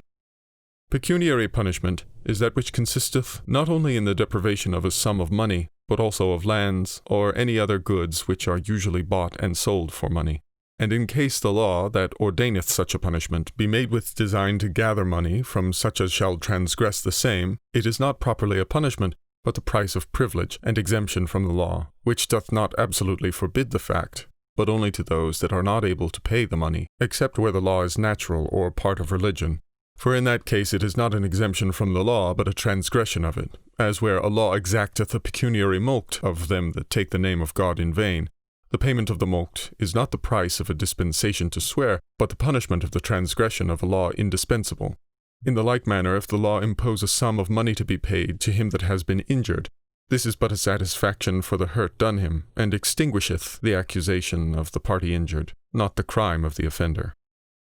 Ignominy is the infliction of such evil as is made dishonorable, or the deprivation of such good as is made honorable by the commonwealth. For there be some things honorable by nature, as the effects of courage, magnanimity, strength, wisdom, and other abilities of body and mind, others made honorable by the commonwealth, as badges, titles, offices, or any other singular mark of the sovereign's favour. The former, though they may fail by nature or accident, cannot be taken away by a law, and therefore the loss of them is not punishment, but the latter may be taken away by the public authority that made them honourable, and are properly punishments. Such are degrading men condemned of their badges, titles, and offices, or declaring them incapable of the like in time to come. Imprisonment is when a man is by public authority deprived of liberty, and may happen from two diverse ends, whereof one is the safe custody of a man accused, the other is the inflicting of pain on a man condemned. The former is not punishment, because no man is supposed to be punished before he be judicially heard and declared guilty, and therefore whatsoever hurt a man is made to suffer by bonds or restraint, before his cause be heard, over and above that which is necessary to assure his custody, is against the law of nature. But the latter is punishment, because evil and inflicted by public authority, for somewhat that has by the same authority been judged a transgression of the law. Under the word imprisonment, I comprehend all restraint of motion caused by an external obstacle, be it a house, which is called the general name of a prison, or an island, as when men are said to be confined to it, or a place where men are set to work, as in old time men have been condemned to quarries, and in these times to galleys, or be it a chain, or any other such impediment. Exile, banishment, is when a man is for a crime condemned to depart out of the dominion of the commonwealth, or out of a certain part thereof, and during a prefixed time, or forever, not to return to it, and seemeth not in its own nature without other circumstances to be a punishment, but rather an escape or a public commandment to avoid punishment by flight. And Cicero says, there was never any such punishment ordained in the city of Rome, but calls it a refuge of men in danger. For if a man banished be nevertheless permitted to enjoy his goods and the revenue of his lands, the mere change of air is no punishment, nor does it tend to that benefit of the commonwealth for which all punishments are ordained, that is to say, to the forming of men's wills to the observation of the law, but many times to the damage of the commonwealth. For a banished man is a lawful enemy of the commonwealth that banished him, as being no more a member of the same. But if he be withal deprived of his lands or goods, then the punishment lieth not in the exile, but is to be reckoned amongst punishments pecuniary. All punishments of innocent subjects, be they great or little, are against the law of nature, for punishment is only for transgression of the law, and therefore there can be no punishment of the innocent. It is therefore a violation, first of the law of nature, which forbiddeth all men in their revenges to look at any thing but some future good, for there can arrive no good to the commonwealth by punishing the innocent. Secondly, of that which forbiddeth ingratitude. For seeing all sovereign power is originally given by the consent of every one of the subjects, to the end that they should, as long as they are obedient, be protected thereby, the punishment of the innocent is a rendering of evil for good. And thirdly, of the law that commandeth equity, that is to say, an equal distribution of justice, which in punishing the innocent is not observed. But the infliction of what evil soever on an innocent man, that is not a subject, if it be for the benefit of the commonwealth, and without violation of any former covenant, is no breach of the law of nature. For all men that are not subjects are either enemies, or else they have ceased from being so by some precedent covenants. But against enemies, whom the commonwealth judgeth capable to do them hurt, it is lawful by the original right of nature to make war, wherein the sword judgeth not, nor doth the victor make distinction of nocent, guilty, and innocent, as to the time past, nor has other respect of mercy, than as it conduceth to the good of his own people. And upon this ground it is, that also in subjects, who deliberately deny the authority of the commonwealth established, the vengeance is lawfully extended not only to the fathers, but also to the third and fourth generation not yet in being, and consequently innocent of the fact for which they are afflicted. Because the nature of this offence consisteth in the renouncing of subjection, which is a relapse into the condition of war, commonly called rebellion. And they that so offend suffer not as subjects but as enemies, for rebellion is but war renewed. Reward is either of gift or by contract. When by contract, it is called salary and wages, which is benefit due for service performed or promised. When of gift, it is benefit proceeding from the grace of them that bestow it, to encourage or enable men to do them service. And therefore when the sovereign of a commonwealth appointeth a salary to any public office, he that receiveth it is bound in justice to perform his office, otherwise he is bound only in honour to acknowledgment, and an endeavour of requital. For though men have no lawful remedy, when they be commanded to quit their private houses to serve the public without reward or salary, yet they are not bound thereto by the law of nature, nor by the institution of the commonwealth, unless the service cannot otherwise be done, because it is supposed the sovereign may make use of all their means, insomuch as the most common soldier may demand the wages of his warfare as a debt.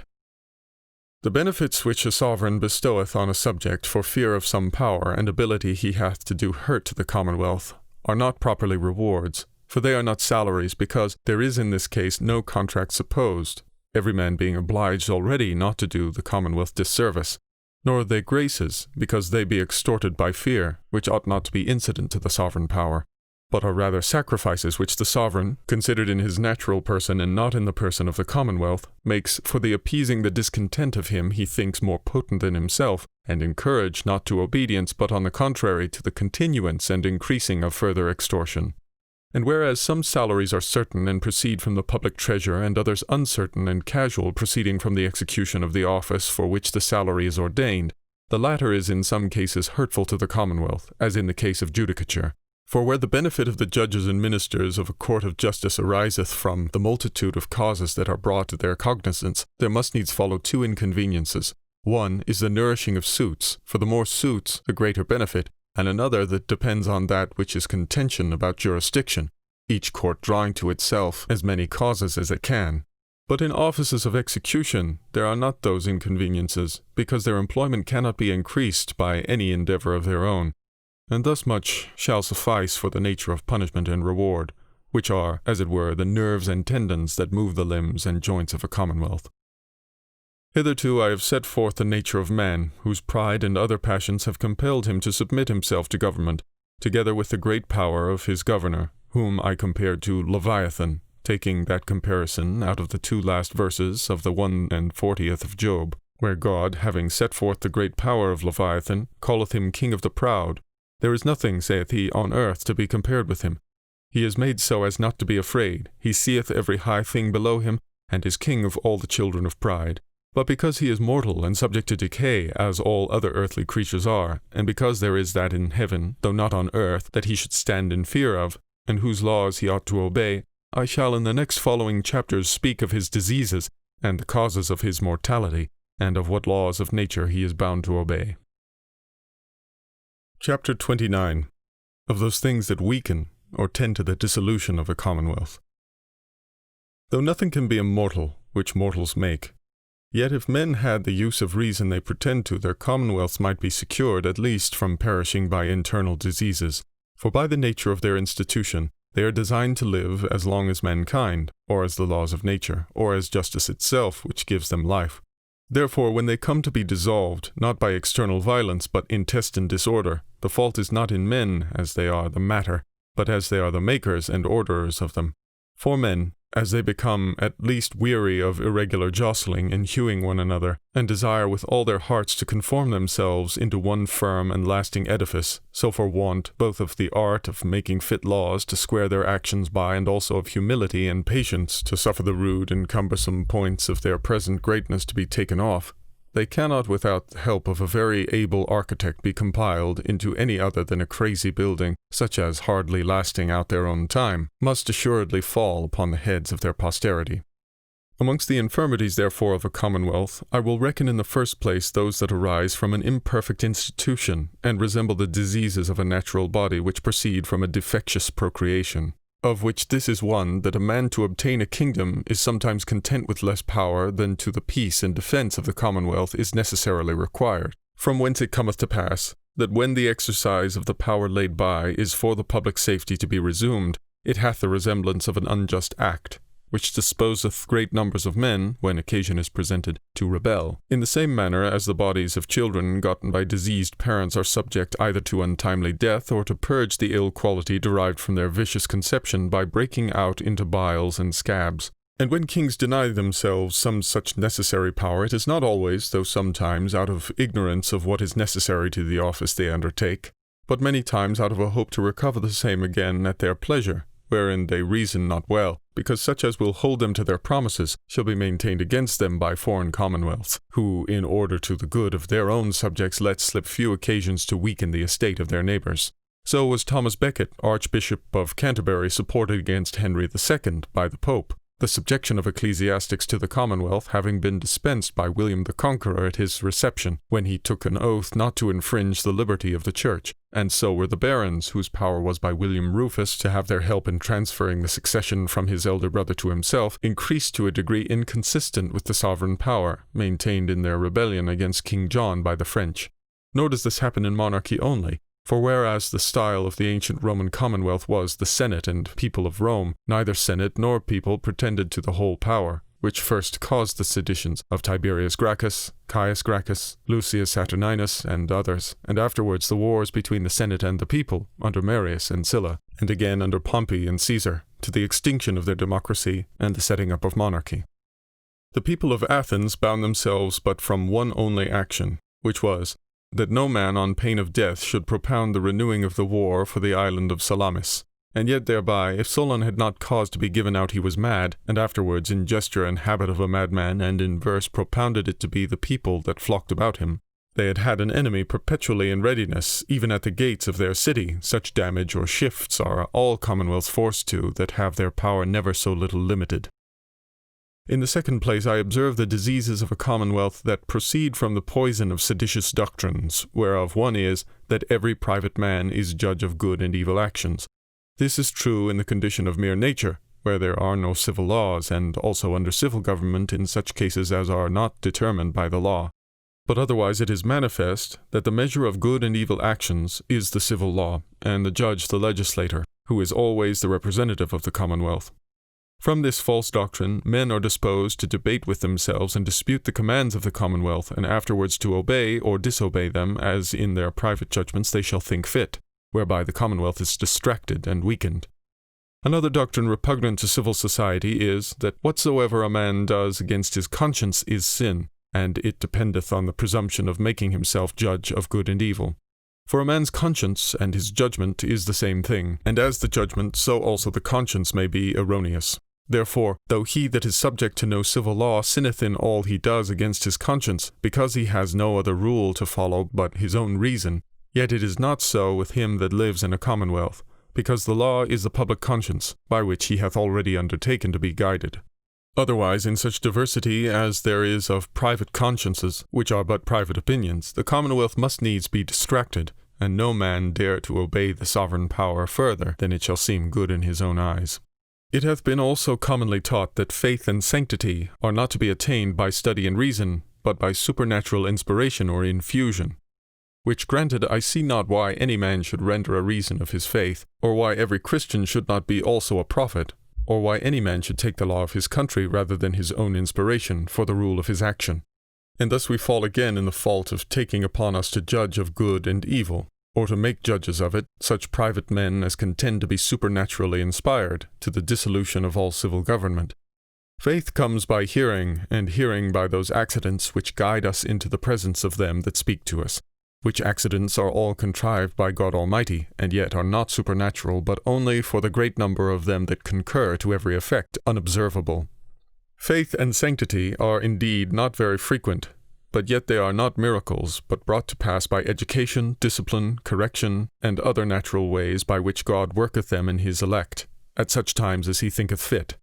And these three opinions, pernicious to peace and government, have in this part of the world proceeded chiefly from the tongues and pens of unlearned divines, who, joining the words of Holy Scripture together otherwise than is agreeable to reason, do what they can to make men think that sanctity and natural reason cannot stand together. A fourth opinion, repugnant to the nature of a commonwealth, is this, that he that hath the sovereign power is subject to the civil laws.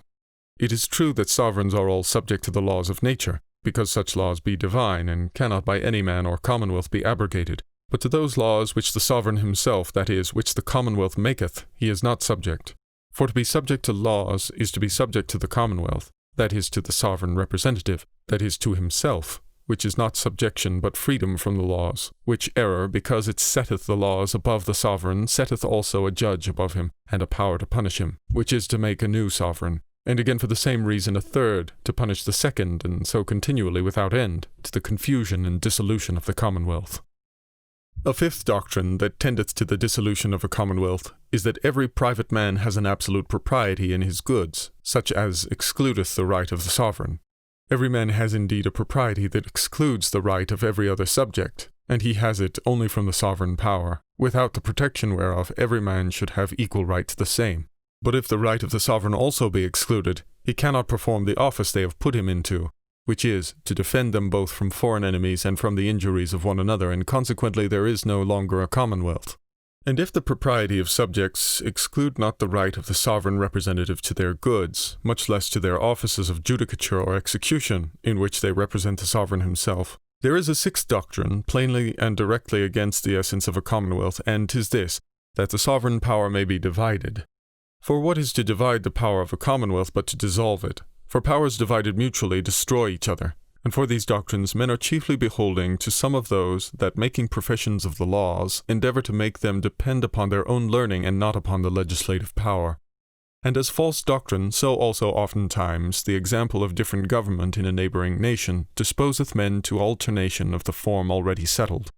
So the people of the Jews were stirred up to reject God and to call upon the prophet Samuel for a king after the manner of the nations. So also the lesser cities of Greece were continually disturbed with seditions of the aristocratical and democratical factions, one part of almost every commonwealth desiring to imitate the Lacedaemonians, the other the Athenians. And I doubt not but many men have been contented to see the late troubles in England, out of an imitation of the Low Countries, supposing there needed no more to grow rich than to change as they had done the form of their government. For the constitution of man's nature is of itself subject to desire novelty. When therefore they are provoked to the same by the neighborhood also of those that have been enriched by it, it is almost impossible for them not to be content with those that solicit them to change, and love the first beginnings, though they be grieved with the continuance of disorder, like hot bloods, that having gotten the itch, tear themselves with their own nails, till they can endure the smart no longer.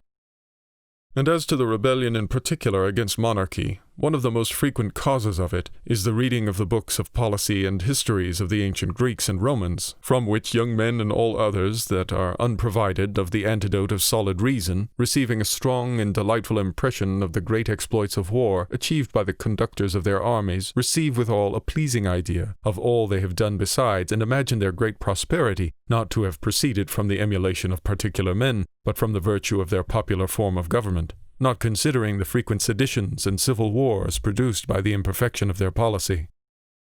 From the reading, I say, of such books, men have undertaken to kill their kings, because the Greek and Latin writers in their books and discourses of policy make it lawful and laudable for any man so to do, provided before he do it he call him tyrant. For they say not regicide, that is, killing a king, but tyrannicide, that is, killing of a tyrant, is lawful.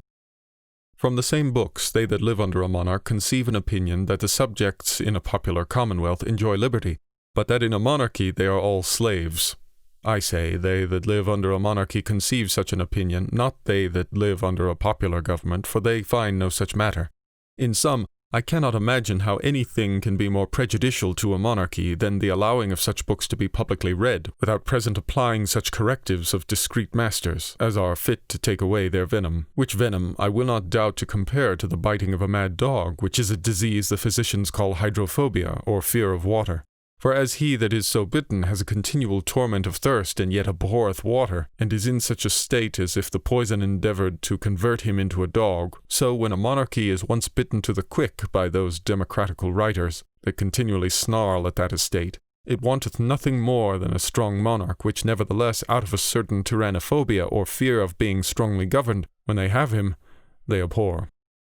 As there have been doctors that hold there be 3 souls in a man, so there be also that think there may be more souls, that is, more sovereigns than one, in a commonwealth, and set up a supremacy against the sovereignty, canons against laws, and ghostly authority against the civil, working on men's minds with words and distinctions that of themselves signify nothing, but bewray by their obscurity that there walketh, as some think invisibly, another kingdom, as it were a kingdom of fairies in the dark. Now seeing it is manifest that the civil power and the power of the commonwealth is the same thing, and that supremacy and the power of making canons and granting faculties implieth a commonwealth, it followeth that where one is sovereign, another supreme, where one can make laws and another make canons, there must needs be 2 commonwealths of one and the same subjects, which is a kingdom divided in itself and cannot stand. For notwithstanding the insignificant distinction of temporal and ghostly, there are still 2 kingdoms, and every subject is subject to 2 masters. For seeing the ghostly power challengeth the right to declare what is sin, it challengeth by consequence to declare what is law, sin being nothing but the transgression of the law. And again the civil power challenging to declare what is law, every subject must obey 2 masters, who both be observed as law, which is impossible. Or if it be but one kingdom, either the civil, which is the power of the commonwealth, must be subordinate to the ghostly, and then there is no sovereignty but the ghostly, or the ghostly must be the subordinate to the temporal, and then there is no supremacy but the temporal. When therefore these 2 powers oppose one another, the commonwealth cannot but be in great danger of civil war and dissolution, for the civil authority being more visible, and standing in the clearer light of natural reason, cannot choose but draw to it in all times a very considerable part of the people, and the spiritual, though it stand in the darkness of school distinctions and hard words, yet because the fear of darkness and ghosts is greater than other fears, cannot want a party sufficient to trouble, and sometimes to destroy a commonwealth. And this is a disease which not unfitly may be compared to the epilepsy or falling sickness, which the Jews took to be one kind of possession by spirits in the body natural. For as in this disease there is an unnatural spirit or wind in the head that obstructeth the roots and nerves, and moving them violently taketh away the motion which naturally they should have from the power of the soul in the brain, and thereby causeth violent and irregular motions, which men call convulsions, in the parts, insomuch as he that is seized therewith falleth down sometimes into the water, and sometimes into the fire, as a man deprived of his senses. So also in the body politic, when the spiritual power moveth the members of a commonwealth by the terror of punishments and hope of rewards, which are the nerves of it, otherwise than by the civil power, which is the soul of the commonwealth, they ought to be moved. And by strange and hard words suffocates their understanding, it must needs thereby distract the people, and either overwhelm the commonwealth with oppression, or cast it into the fire of a civil war. Sometimes also in the merely civil government there be more than one soul, as when the power of levying money, which is the nutritive faculty, has depended on a general assembly, the power of conduct and command, which is the motive faculty, on one man, and the power of making laws, which is the rational faculty, on the accidental consent not only of those 2, but also of a third. This engendereth the commonwealth sometimes for want of consent to good laws, but most often for want of such nourishment as is necessary to life and motion. For although few perceive that such government is not government, but division of the commonwealth into 3 factions, and call it mixed monarchy, yet the truth is that it is not one independent commonwealth, but 3 independent factions, nor one representative person, but 3. In the kingdom of God there may be 3 persons independent without breach of unity in God that reigneth, but where men reign, that be subject to diversity of opinions, it cannot be so. And therefore, if the king bear the person of the people, and the general assembly bear also the person of the people, and another assembly bear the person of a part of the people, they are not one person, nor one sovereign, but 3 persons and 3 sovereigns. To what disease in the natural body of man I may exactly compare this irregularity of a commonwealth I know not, But I have seen a man that had another man growing out of his side, with a head, arms, breast, and stomach of his own. If he had had another man growing out of his other side, the comparison might then have been exact. Hitherto I have named such diseases of a commonwealth as are the greatest and most present danger. There be other not so great, which nevertheless are not unfit to be observed. At first, the difficulty of raising money for the necessary uses of the commonwealth, especially in the approach of war. This difficulty ariseth from the opinion that every subject hath a propriety in his lands and goods, exclusive of the sovereign's right to use the same. From whence it cometh to pass that the sovereign power which foreseeth the necessities and dangers of the commonwealth, finding the passage of money to the public treasury obstructed by the tenacity of the people, whereas it ought to extend itself to encounter and prevent such dangers in their beginnings, contracteth itself as long as it can, and when it cannot longer, struggles with the people by stratagems of law to obtain little sums which, not sufficing, he is fain at last violently to open the way for present supply or perish. And being put often to these extremities, at last reduceth the people to their due temper, or else the commonwealth must perish. Insomuch as we may compare this distemper very aptly to an ague, wherein the fleshy parts being congealed, or by venomous matter obstructed, the veins which by their natural course empty themselves into the heart are not, as they ought to be, supplied from the arteries, whereby there succeedeth at first a cold contraction and trembling of the limbs, and afterward a hot and strong endeavour of the heart to force a passage for the blood. And before it can do that, contenteth itself with the small refreshments of such things as cool for a time, till, if nature be strong enough, it break at last the contumacy of the parts obstructed, and dissipateth the venom into sweat, or, if nature be too weak, the patient dieth. Again, there is sometimes in a commonwealth a disease which resembleth the pleurisy, and that is, when the treasure of the commonwealth flowing out of its due course is gathered together in too much abundance in one or a few private men by monopolies or by farms of the public revenues, in the same manner as the blood in a pleurisy getting into the membrane of the breast breedeth there an inflammation accompanied with a fever and painful stitches.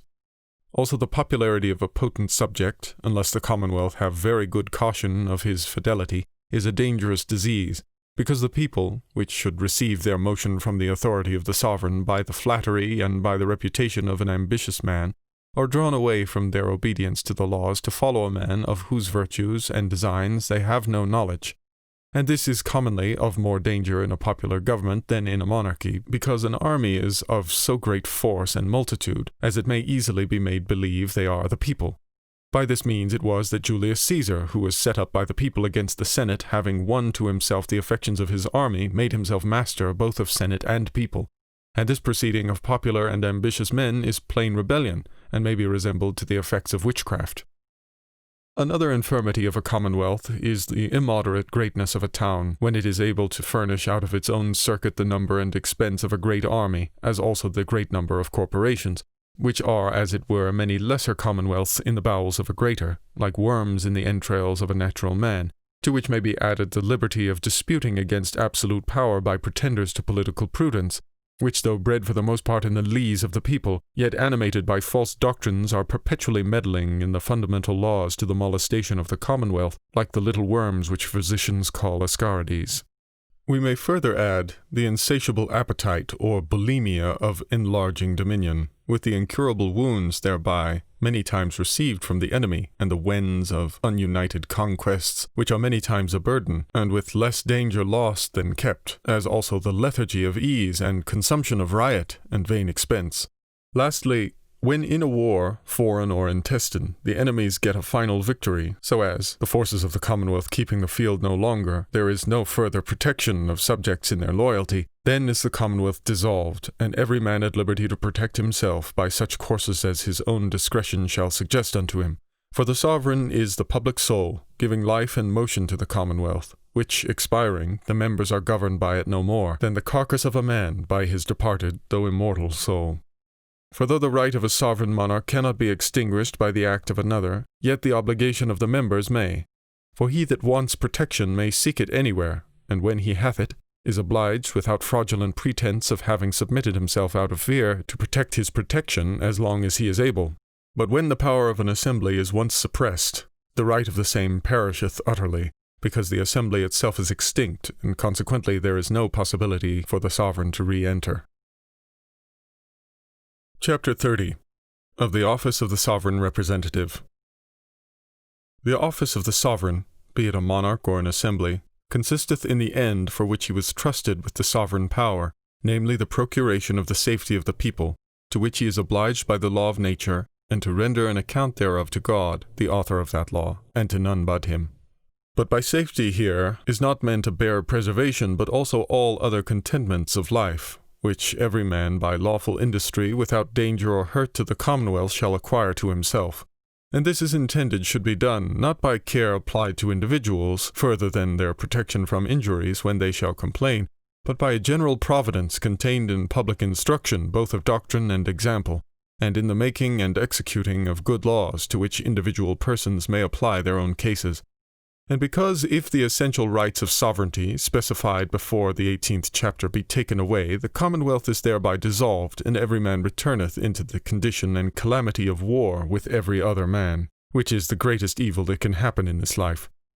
It is the office of the sovereign to maintain those rights entire, and consequently against his duty first to transfer to another or to lay from himself any of them. For he that deserteth the means, deserteth the ends, and he deserteth the means that being the sovereign acknowledgeth himself subject to the civil laws, and renounceth the power of supreme judicature, or of making war or peace by his own authority, or of judging of the necessities of the commonwealth, or of levying money and soldiers when, and as much as in his own conscience he shall judge necessary, or of the making officers and ministers both of war and peace, and of appointing teachers and examining what doctrines are conformable or contrary to the defense, peace, and good of the people. Secondly, it is against his duty to let the people be ignorant or misinformed of the grounds and reasons of those his essential rights, because thereby men are easy to be seduced and drawn to resist him, when the commonwealth shall require their use and exercise.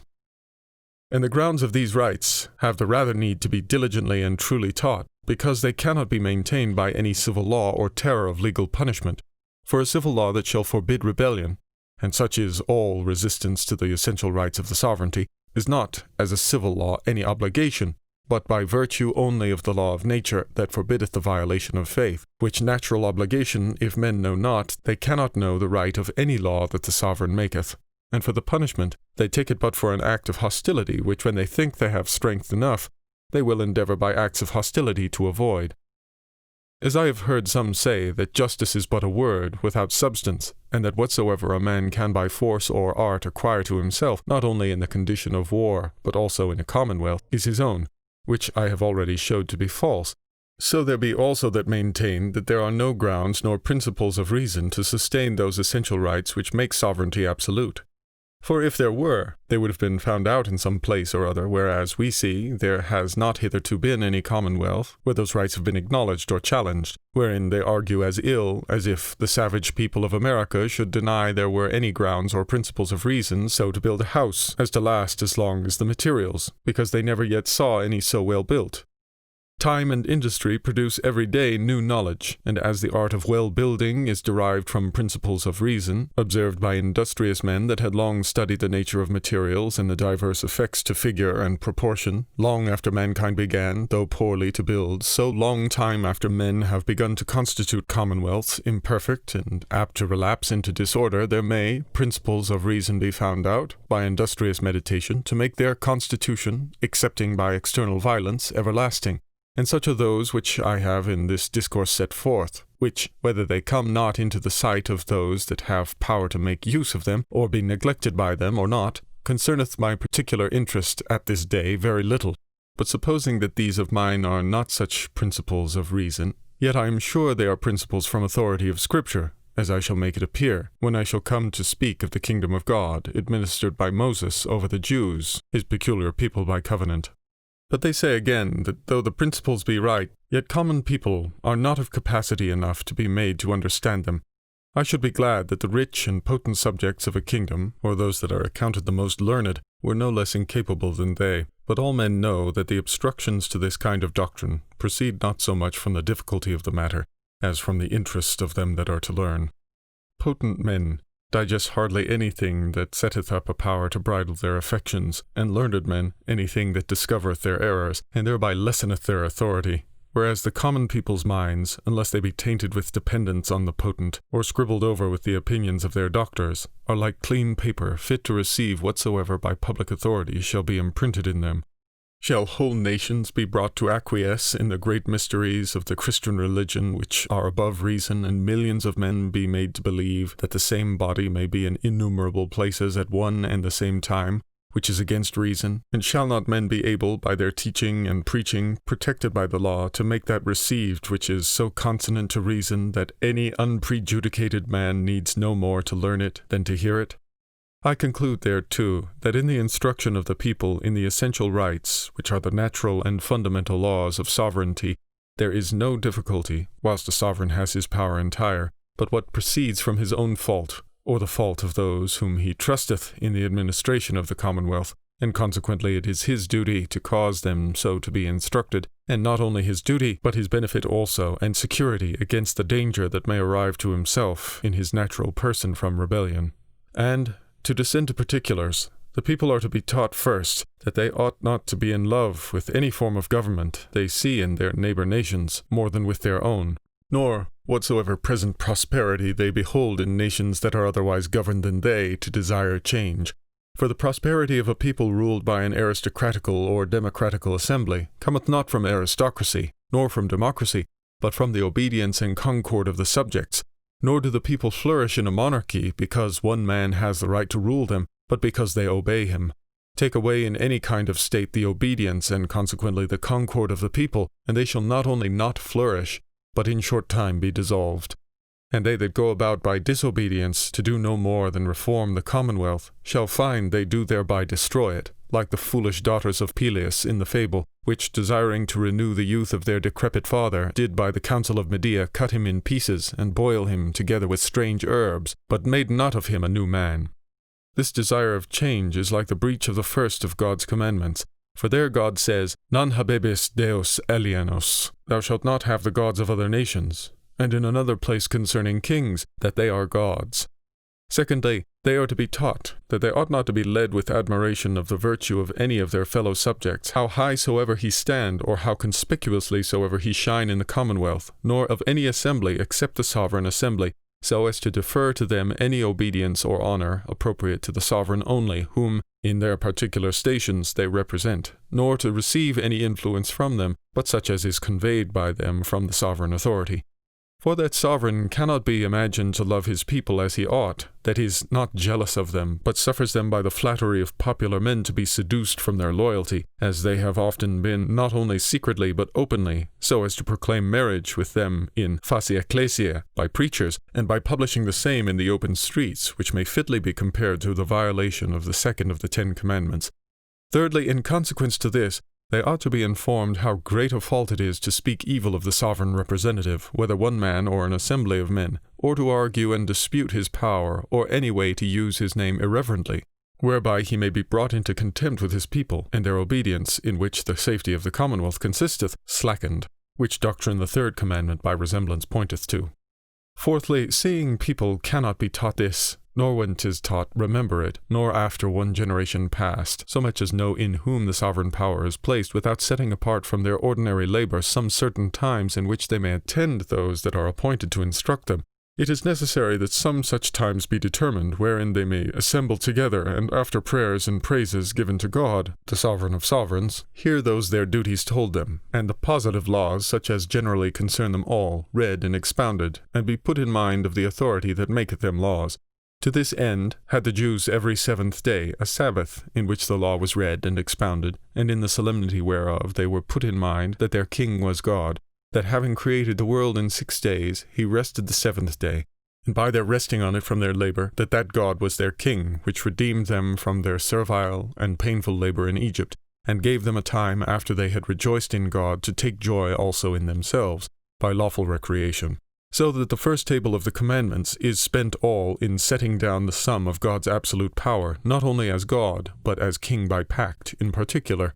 of the Jews, and may therefore give light to those that have sovereign power conferred on them by the consent of men, to see what doctrine they ought to teach their subjects. And because the first instruction of children dependeth on the care of their parents, it is necessary that they should be obedient to them, whilst they are under their tuition, and not only so, but that also afterwards, as gratitude requireth, they acknowledge the benefit of their education by external signs of honor. to which end they are to be taught that originally the father of every man was also his sovereign lord, with power over him of life and death, and that the fathers of families, when by instituting a commonwealth they resigned that absolute power, yet it was never intended they should lose the honor due unto them for their education. For to relinquish such right was not necessary to the institution of sovereign power, nor would there be any reason why any man should desire to have children, or take the care to nourish and instruct them, if they were afterwards to have no other benefit from them than from other men. And this accordeth with the 5th commandment. Again, every sovereign ought to cause justice to be taught, which, consisting in taking from no man what is his, is as much as to say, to cause men to be taught to deprive their neighbours by violence or fraud of anything which by the sovereign authority is theirs. Of things held in propriety, those that are dearest to a man are his own life and limbs, and in next degree, in most men, those that concern conjugal affection, and after them, riches and means of living.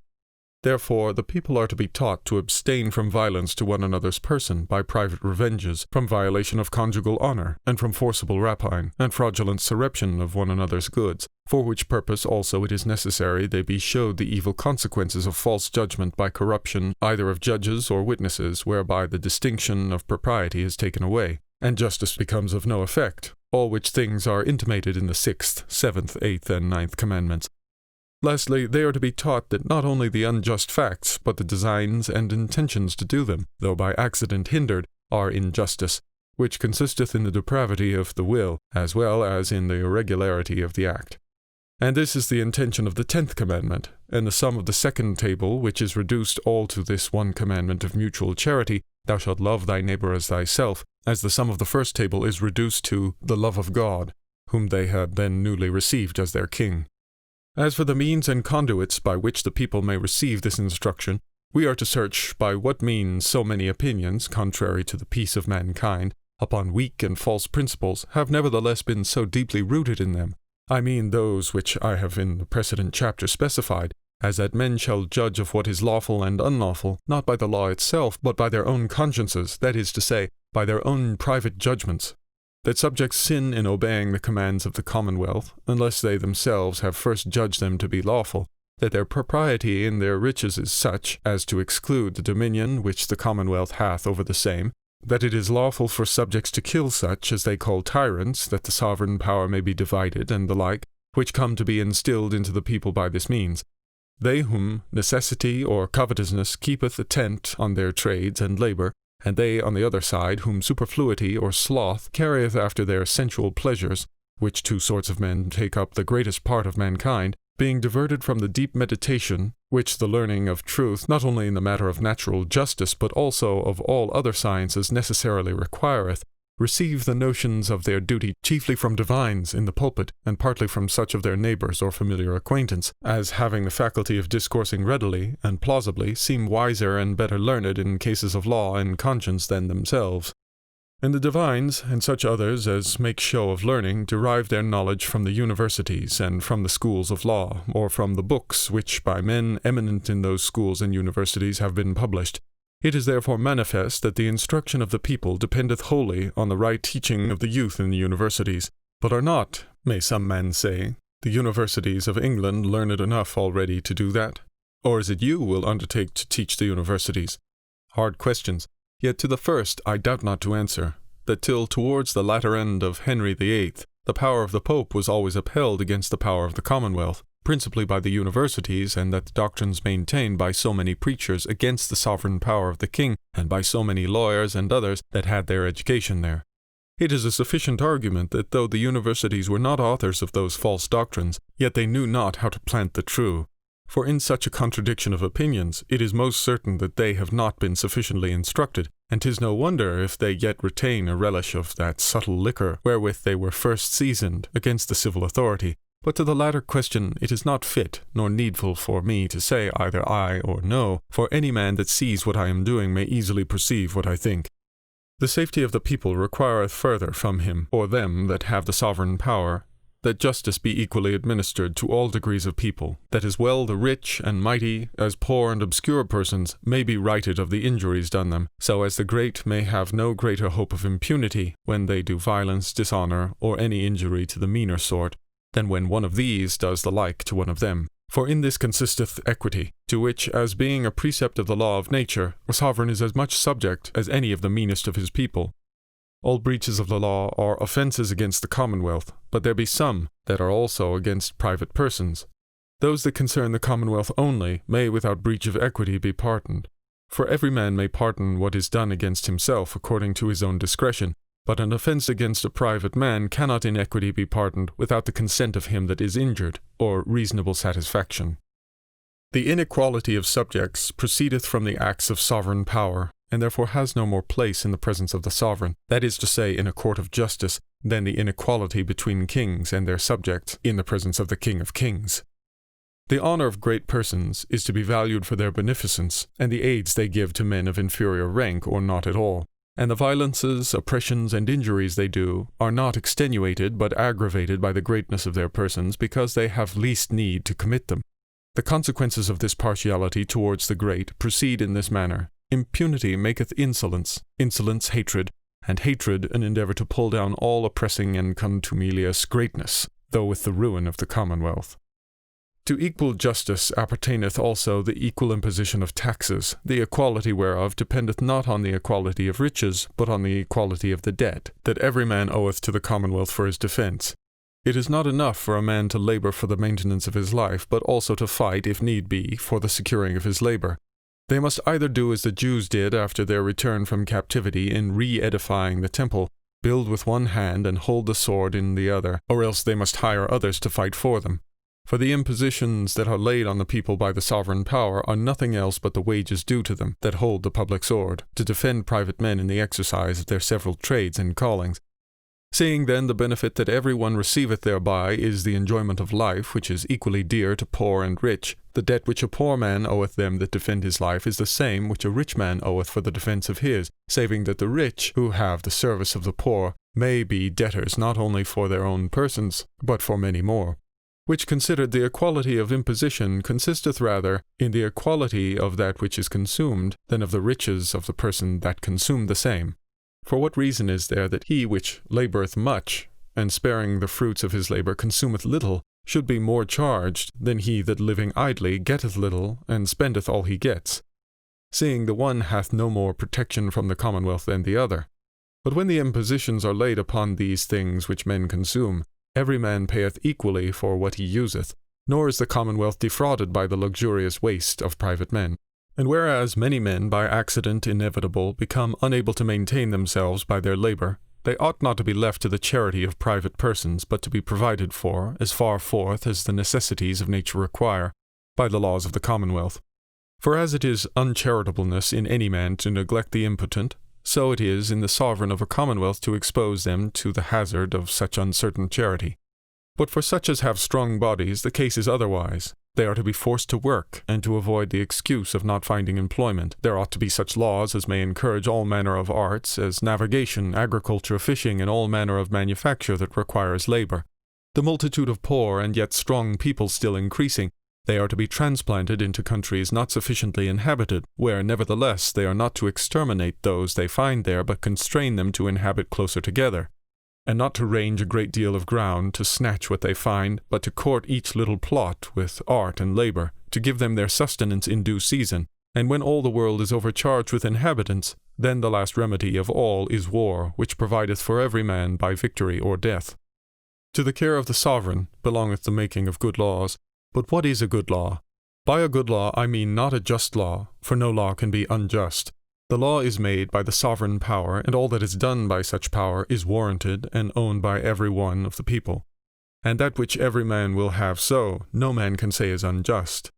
It is in the laws of a commonwealth as in the laws of gaming. Whatsoever the gamesters shall agree on is injustice to none of them. A good law is that which is needful, for the good of the people and withal perspicuous. For the use of laws, which are but rules authorized, is not to bind the people from all voluntary actions, but to direct and keep them in such a motion as not to hurt themselves by their own impetuous desires, rashness, or indiscretion, as hedges are set not to stop travellers, but to keep them in their way. And therefore a law that is not needful, having not the true end of a law, is not good. A law may be conceived to be good when it is for the benefit of the sovereign, though it be not necessary for the people, but it is not so. For the good of the sovereign and people cannot be separated. It is a weak sovereign that has weak subjects and a weak people, whose sovereign wanteth power to rule them at his will. Unnecessary laws are not good laws, but traps for money, which where the right of the sovereign power is acknowledged are superfluous, and where it is not acknowledged insufficient to defend the people. The perspicuity consisteth not so much in the words of the law itself, as in a declaration of the causes and motives for which it was made. That is it that shows us the meaning of the legislator and the meaning of the legislator known. The law is more easily understood by few than many words, for all words are subject to ambiguity, and therefore multiplication of words in the body of the law is multiplication of ambiguity. Besides, it seems to imply by too much diligence that whosoever can evade the words is without the compass of the law. And this is a cause of many unnecessary processes, for when I consider how short were the laws of ancient times, and how they grew by degrees still longer, methinks I see a contention between the penners and pleaders of the law, the former seeking to circumscribe the latter, and the latter to evade their circumscriptions, and that the pleaders have got the victory. It belongeth therefore to the office of a legislator, such as is in all commonwealths the supreme representative, be it one man or an assembly, to make the reason perspicuous why the law was made, and the body of the law itself as short, but in as proper and significant terms as may be. It belongeth also to the office of the sovereign to make a right application of punishments and rewards, and seeing the end of punishing is not revenge and discharge of choler, but correction, either of the offender or of others, by his example, the severest punishments are to be inflicted for those crimes that are of most danger to the public, such as are those which proceed from malice to the government established, those that provoke indignation in the multitude, and those which unpunished seem authorized, as when they are committed by sons, servants, or favorites of men in authority. For indignation carrieth men not only against the actors and authors of injustice, but against all power that is likely to protect them, as in the cases of Tarquin, when for the insolent act of one of his sons he was driven out of Rome, and the monarchy itself dissolved. But crimes of infirmity, such as those which proceed from great provocation, from great fear, great need, or from ignorance whether the fact be a great crime or not, there is place many times for lenity, without prejudice to the commonwealth, and lenity, when there is such place for it, is required by the law of nature. The punishment of the leaders and teachers in a commotion, not the poor seduced people, when they are punished, can profit the commonwealth by their example. To be severe to the people is to punish that ignorance, which may in great part be imputed to the sovereign, whose fault it was they were no better instructed. In like manner it belongeth to the office and duty of the sovereign to apply his rewards also, as there may arise from them benefit to the commonwealth, wherein consisteth their use and end, and is then done when they that have well served the commonwealth are with as little expense of the common treasure as is possible, so well recompensed as others thereby may be encouraged, both to serve the same as faithfully as they can, and to study the arts by which they may be enabled to do it better. To buy with money or preferment from a popular ambitious subject to be quiet and desist from making ill impressions in the minds of the people has nothing of the nature of reward, which is ordained not for disservice but for service past, nor a sign of gratitude, but of fear. Nor does it tend to the benefit but to the damage of the people. It is a contention with ambition, like that of Hercules with the monster Hydra, which having many heads for every one that was vanquished there grew up 3. For in like manner, when the stubbornness of one popular man is overcome with reward, there ariseth many more by example that do the same mischief in hope of like benefit. And as all sorts of manufacture, so also malice increaseth by being vendible. And though sometimes a civil war may be deferred by such ways as that, yet the danger grows still the greater, and the public ruin more assured. It is therefore against the duty of the sovereign, to whom the public safety is committed, to reward those that aspire to greatness by disturbing the peace of their country, and not rather to oppose the beginnings of such men, with a little danger than after a long time with greater. Another business of the sovereign is to choose good counsellors, I mean such whose advice he is to take in the government of the commonwealth. For this word counsel, concilium, corrupted from considium, is of a large signification, and comprehendeth all assemblies of men that sit together, not only to deliberate what is to be done hereafter, but also to judge of facts past and of law for the present.